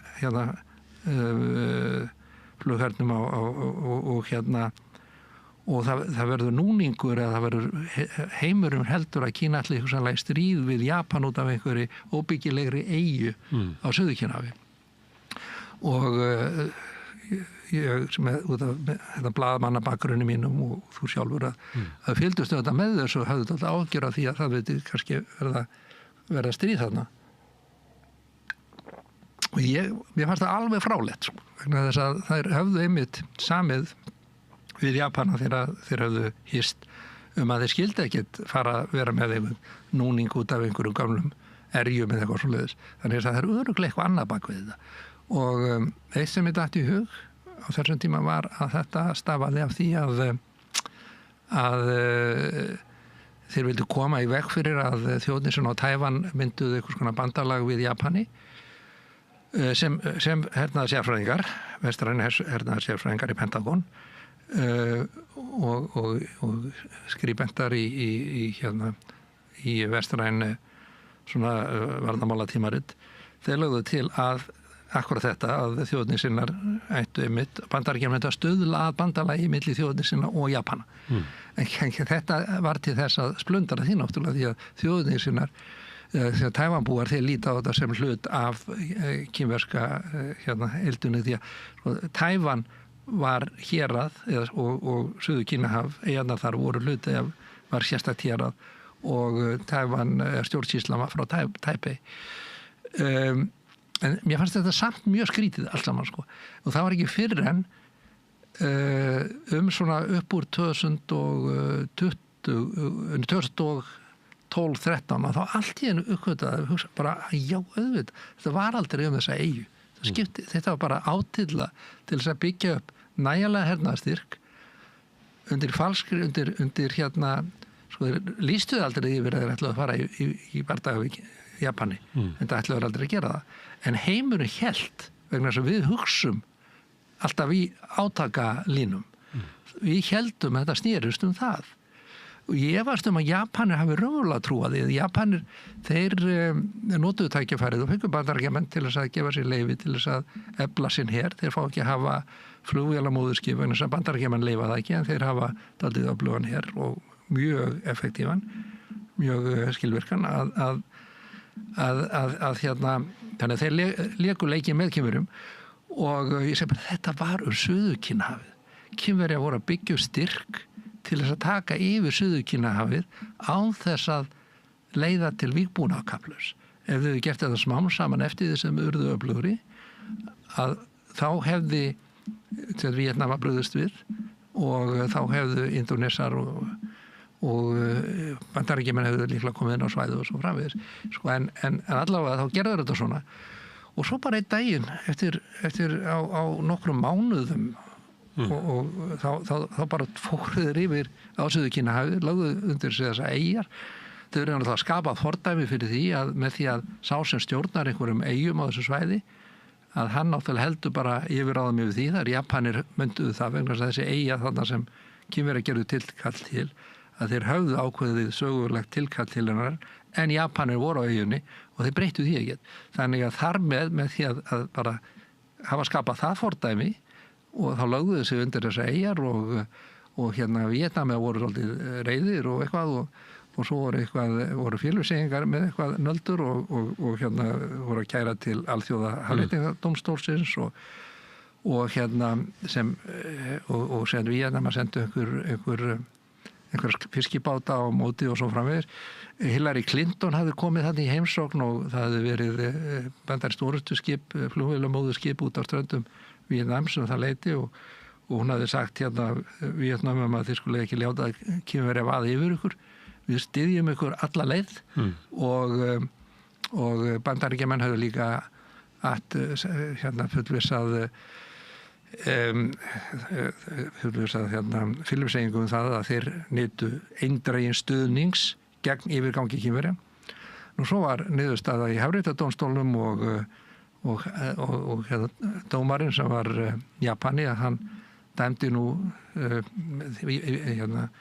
þeir segja í Filippseyingar hann hafi dæmt þeirra í vilin í rauninni sagði hann að eyjar þar sem þú hefur ekki vatn og er óbyggilegar að það getur enginn haft yfirráði yfir þeim eitthvað þeim dúr sem var nú ekki heldur það sem þið vildu en allavega þá sagðu Bandaríkjamenn já það er gott, nú er þetta komið það er gott, unnuð þetta já Bandaríkjamenn viðurkenna ekki Hafréttindadómstólinn þannig að þeir náttúrulega sagðu þeim ekki þið verið að fara eftir þessu. Já, Kínverjar hafa sem betur fyrir lýst í yfir að þeir vilja ekki lesa þetta með ofbeldi, heldur vilja semja um þetta. Þeir skal bara gera það. Og það var þá stuðningur sem Bandaríkjamenn veitti þeim. Félagseyingar hafa ekki langtíma minni þannig að þeir eru búin að gleyma þessu núna.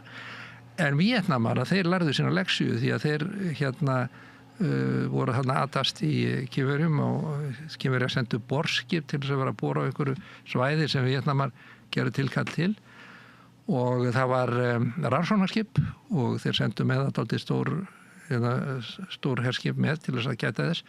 Víetnamar þeir fóru nú ekkert í beina slag við það, þeir sendu sína fiskibáta til að ögraðum og svona og Kínverjar bara eða fóru einhverju í hafið og þá björgum þeim úr hafinu og svona heldur bara sínur striki og höfðu sagt í upphafi sem gleymdist í fréttaflutningum mannjagi og Vesturlöndum að þeir höfðu sagt að við ætlum að gera þetta í hálft ár og svo bara fóru þeir eftir hálft ár og þá höfðu Víetnamar skilið hvað þetta snerist því að Kínverjar voru bara að sýna fram á hvað Bandaríkjamenn myndu gera sem var ekkert, þeir gerði ekkert þeir lýstu því yfir að þeir myndu stýða Víetnama.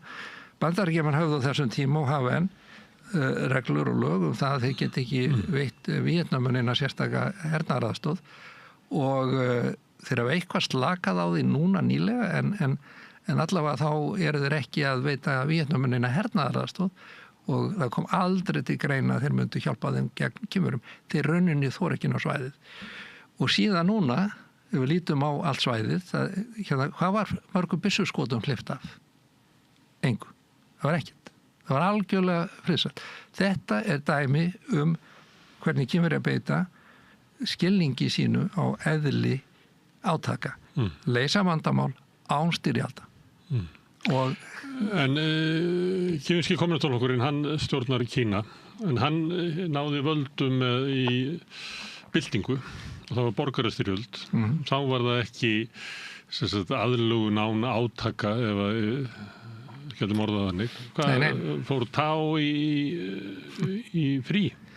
Nei, það voru báðir aðilar, bæði þjóðnissinnarnir og kommunistarnir voru á kafi að kynna sér réttlæta sína gjörðir með tá? Nei, ekki réttlæta, þurftu ekki, þeir ekki réttlæta fyrir sjálfur sig, það er allir með þá með alveg á hreinu að þeir hegða sér eins og tá. Þetta er náttúrulega ekki svo einfalt að þjóðnisinnar og Kínverjar hafi bara Kína hafa allt innu skipst á milli þjóðnins og kommunista. Það var ekki svo einfalt. Það er heimsstyrjöld, seinni heimsstyrjöldin sem og þetta er heimsstyrjöld í Evrópustríði þarna sem skiptist í tvennt fyrir og seinni heimsstyrjöldinu og í Kína þá snerið það við Kínverjum þannig að Japanir þeir réðust inn í Kína og Japanir lærðu af Vesturlöndum. Japan er sögulega herveldi, þeirra menning er ofbeldiskennd, þeir ná sínu markmiðum með mótbeldi sögulega, þó þeir hafi ekki gert það almennt eftir að Bandaríkjamenn hendu kjarnorkusprengjunum á það. En Bandaríkjamenn treysta þeim ekki betur en svo að þeir leyfi ekki að byggja upp sterkan her. Nema þeir réttlæti það með því að þeir séu að með einhverju að þeir séu hjálpa Bandaríkjamönnum einhvern veginn. Og þetta gildir enn það í dag. Þeir leyfa Japanum ekki að byggja upp sterkan her. Japanir réðust inn í Kína kom inn á Kínasvæðið í rauninni það leyti sem að þjóðnisinna stjórnin, Kína var stofnaði lýðveldi eftir fall keisaraveldisins 1910-1911 þá koma þeir inn á svæði, þeir leggja undir sig Kóreu, innlima Kóreu í Japan og það er umverulega upphaf að þeirra árás inn á meginlandið og með því að taka Kóreu. Þetta hefðu gert það einu sinni áður fyrir 300 árum áður og þá hefðu kínverski herir ekki á burtu og skilir Kóreu eftir í hendur Kóreumanna. Kínverjar voru hefðu ekki bólmagn þess. Japanir síðan þurftu að ákveða hvert þeir héldu áfram og þeir voru undir, þeir byrja á því að þeir fara inn á setja þeir ráðast á Rússa í beinu framaldi þau koma, sem þau lítum á þetta byrjar í lok 19. aldar og þá þeir þeir Kínverjar voru að byrja að byggja flota, Japanir þeir vinna sigur á þeim flota með árásum miðað nótt og sökkvonum og það á senast áratug 19. aldar bæði þess og líklega 1894 minnum mig, ég lélugu ártöl þannig að getur verið að hafa 95 og síðan þvingaðir Kínverja í krafti yfirburða herstyrksins og krafti veikleika Kína sem var þá sem englendingar höfðu dregið tennurnar út með ópíumstríðinu hálfur öld áður að þá notaðir þess að dæmi gerðu vestræna aðferð að þvinga Kínverja til hlýðinni og Kínverja verða náttúrulega þá að borga þeim skaðabætu fyrir það að Japanir hafi orðið að ráðast á þá og berjast við þá og þær voru ekkert ódýrar, það var bæði allan hernaðarkostnað og kostnaðir af hernaðaruppbyggingunni sem var mikið blóðtaka fyrir Kína. Þeir tóku síðan Tævan líka, það var hluti af Japan og eða það var reyndar, ég held að það hafi ekki verið sett sem hluti heldur sem það var náttúrulega markmið í lengri tíma litið en það var nýlenda og þeir eru fullt af fordæmum fyrir því að þetta væri alveg réttlætanlegt í að þeir tóku það bara beint í kistu englendinga og þeir fá sá sömu forréttindi á meginlandi Kínverja og englendingar höfðu haft. Það er að segja extraterritorial rights, það er að segja diplomataréttindi að allir íbúar Japan, allir Japanir í Kína fengu þá forréttindi að vera undanskildir kínversku lögum og japanska konsulati skildi på dæma eins og varum öll önnur vestræn ríki. Ragnar, ég grunum að þú ætlar að segja mér núna langa sögu og við erum kannski komin að svolítið spennandi nýju upphafi í þessari sögu sem að rekja taoisman í gegnum Kína undir kommunistaflokknum og undir Mao. Má ég setja að koma og ertu til að koma til mín á morgun og halda áfram með þessu sögu? Á morgun? Við erum lent í þessu áður við erum að ræða saman og kljúum þetta. Við skulum gera það. Þetta er Tao 1 og svo tökum við Tao 2 á morgun. Já, hvernig sem við orðum það en allavega allt tengist og þetta raunverulega mín nálgun á þetta og hún er taoísk. Já, ég vil endilega halda áfram og að við gefum okkur góðan tíma á morgun til þess að fara yfir. Þá myndum við byrja einmitt á þessu stað sem að heimsvaldastefnu Japan og áhrif hennar á Kína sem að leiðir til borgarastyrjalda þar og síðan byltingarinnar og sigurs Mao og svo hvernig taoismin hefur tengst inn í svolítið ævintýralega sögu kínverska kommunistaflokksins sem er mjög breytileg og svolítið taoísk. Það er ekki eitt sannleikur sem hefur gilt allan tíman frá 49. Þú skilir hvert einast orð sem ég sagði. Sjáumst á morgun. Við ætlum að halda þeim áfram að fjallum eitthvað annað. Ragnar kemur aftur á morgun og við höldum áfram að horfa á sögu Kína og stöðu Kína og kínverska menningar út frá taoismanum. En framöndan er eitthvað allt annað. Þú ert að hlusta á Samstöðina. Róttækt sjónarhorn á atburði dagsins.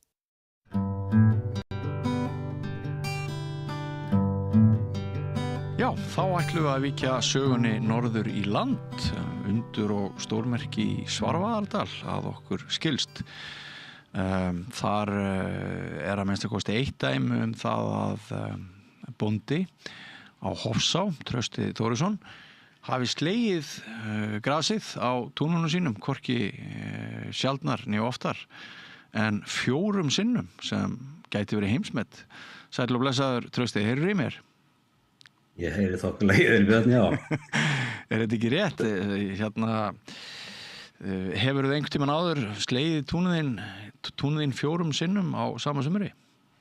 Nei, þetta er í fyrsta skipti, en við kannski drögum aðeins úr þessu að þetta er eingöngum eitt tún að ræða. Já, en segir sína sög. Þú segir undur og stórmerki, ég held að þetta sé nú kannski engin undur og stórmerki, þetta er ábyggilega algengt á Suðurlandsundirlendinu og hugsanlega inn í Eyjafirði.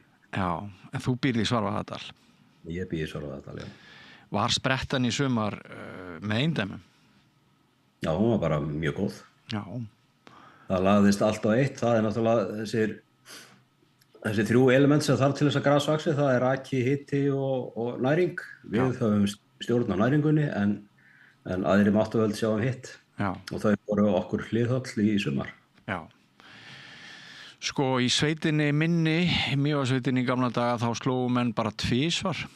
Hefur þetta verið að taka breytingum núna hinn síðari ár? Já, ef við förum aðeins lengra aftur í tíma þá slógum við náttúrulega bara einu sinni. Það var svona normið. Já.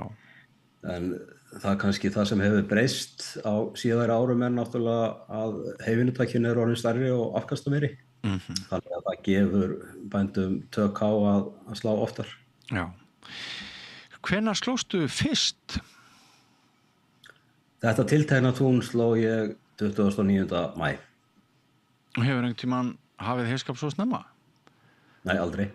Nú þannig að hver fyrirsögn og fættur annari? Ég hef sagt í gríni í sumar að þennan anskott að gera ég aldrei aftur. Nú, akkur ekki?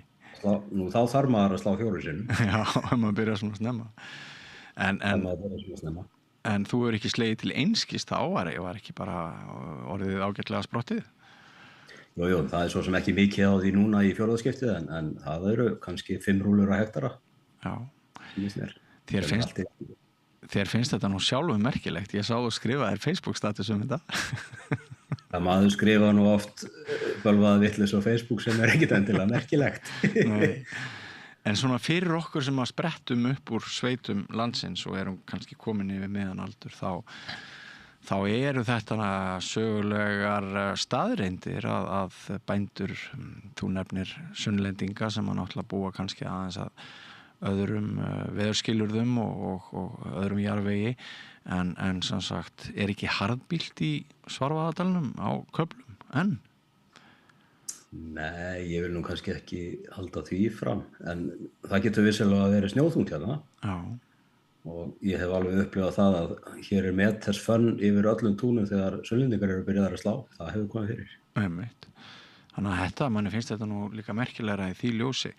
En sko hvað hérna er þetta það eina sem þú ræktar, grasið ofan í kýrnar þínar? Nei, ég er með aðeins kornrækt líka.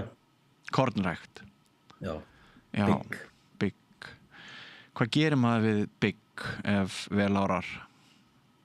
Maður sússar það og gefur bara eins og fóðurbæti. Þetta er í raun og veru bara orka.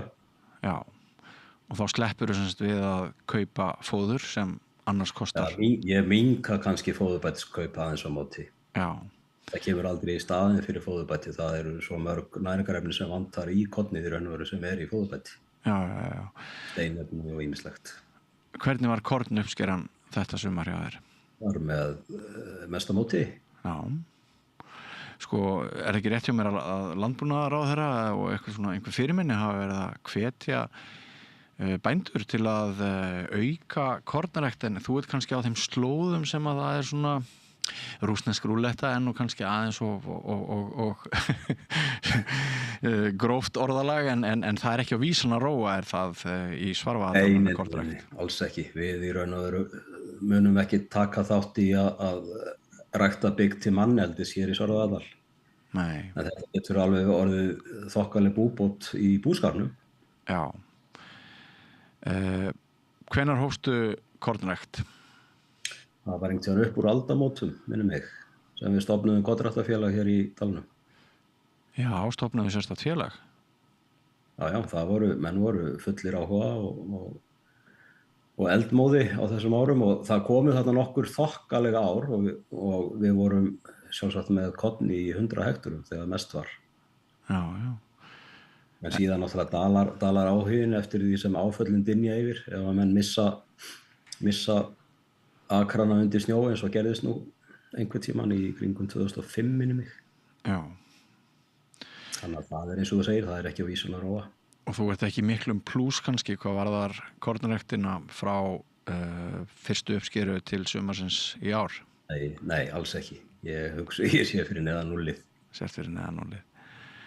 Sko, það ekki líka rétt hjá mér? Þetta náttúrulega svolítið áhættu iðja að vera bóndi og í þessu landi, kannski meiri áhættu að vera bóndi í Svarfaðardal heldur en á Suðurlandi, ég veit það ekki. En manni það ekki rétt að það sé ekki langt síðan það stór kól hjá þér? Það er ár síðan. Það er bara ár síðan? Það er bara ár síðan. Já. Og þá bara, hvað gerist þegar kelur? Hvað gerir maður þá? Þá bara blæði maður og sáir upp á nýtt. Já. En þú fékkst ekki uppskeru af hluta þíns lands vegna kals í fyrra? Ég fékk aðeins uppskeru, það er kallað að skjólsáði höfrum, þannig að ég fékk uppskeru af höfrum. Já. Og grænfóður í raun og öðru af þessum túnum. Já. Bændur eru tryggðir fyrir kali eða hvað? Ekki kannski beint tryggðir en við getum sótt í Bjargráðasjóð og ríkisvaldið var okkur hliðholt og lagði inn fjármagn í Bjargráðasjóð svo hann gæti hjálpað okkur gegnum þessar hremmingar því að vissulega voru þetta í raun og veru náttúru hamfarir sem við erum fyrir. En þú færð enga bætur þegar kornuppskeran bregst? Nei, ég kannast ekki við að maður tekur það nú bara á kassan. Já, en þegar Heyfengur bregst vegna sumar ótíðar, hvað gerist þá?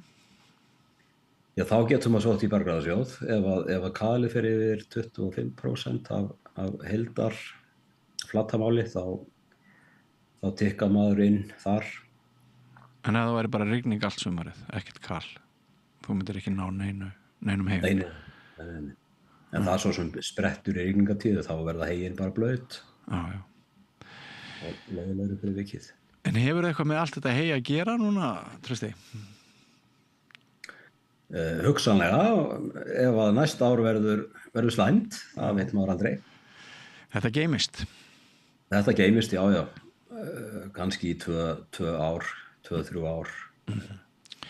En má flytja hegi á milli svæða og selja? Ekki úr Svarfaðardal, við mögum ekki selja því að þetta er skilgreind sem riðusvæði. Hér má ekki hei fara út úr dalnum, en við getum keypt hei og sem ég náttúrulega gerði mikið í fyrir sumar. Einmitt.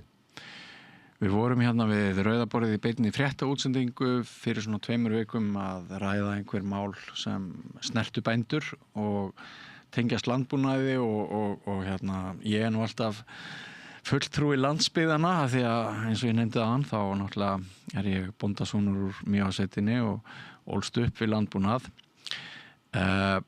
Ég var í tengslum við þá umræðu þá var ég að segja að það væri nú ekki sjálfgefið að það yrði nýliðun í þessum búgreinum sem hér eru stundar því svona það sem ég sé í kringum mig það er náttúrulega ennþá þessi langi vinnudagur og mikil binding og hérna óvissar aðstæður samanber þetta sem við höfum verið að ræða hér núna.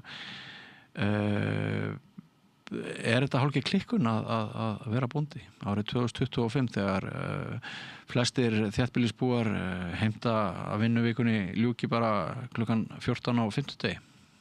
Já, klárlega, þetta er klikkun að standa í þessu.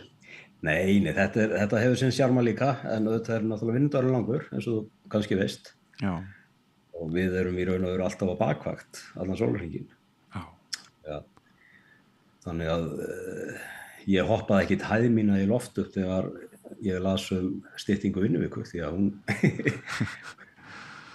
hún skilaði sér ekki inn í sveit til landsins. Hún skilaði sér ekki inn í sveit til landsins?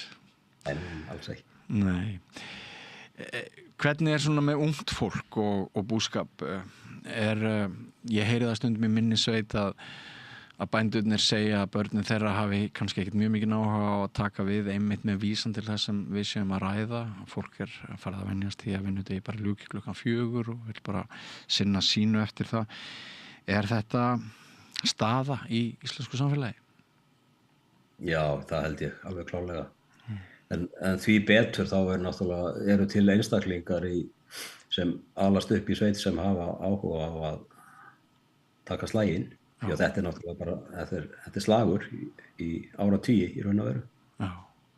Að byggja upp og hasla sér öll í íslensku landbúnaði. Ert þú svo heppinn að eiga einhver afkomendur sem hafa áhuga á að taka við? Já, ég svo heppinn. Já, einmitt. En það ekki sjálfgefið?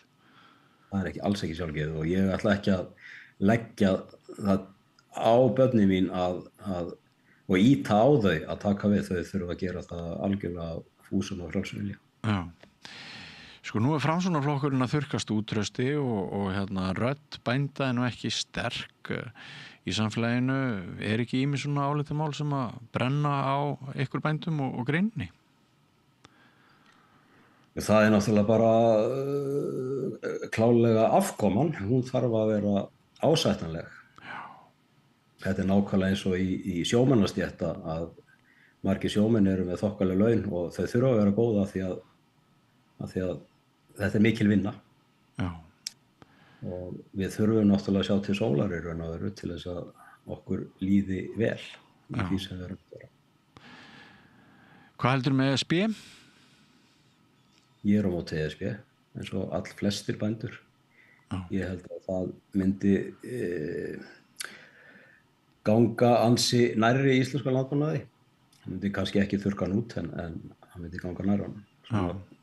Ég ímynda mér að hlutirnir getur farið svipað og gerist til dæmis í Svíþjóð að menn í raun og veru bara gáfust upp gagnvart innflutningi frá sameiginlegum mörkuðum og landbúnaði dróst töluvert mikið saman þar.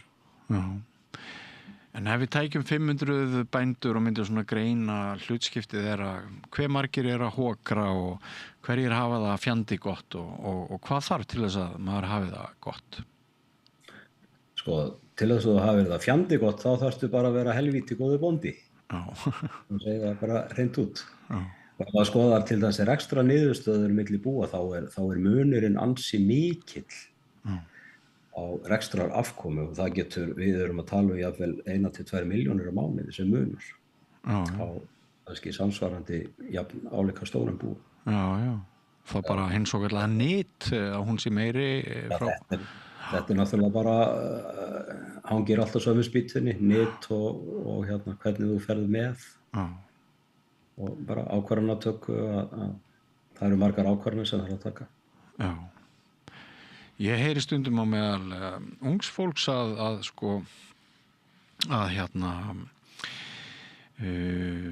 dreifbýlið kallar, það náttúrulega húsnæðiskrísa hérna í borginni, ungt fólk sér illa fram á að geta fjárfest í húsnæði og sumpart finnst mér nú aðeins meiri stemning fyrir lífi, búsetu og störfum út á landi hér heldur en hefur verið, ég veit nú samt ekki hvort þetta nokkuð nema tilfinning, kannski ekki stutt neinum rökum.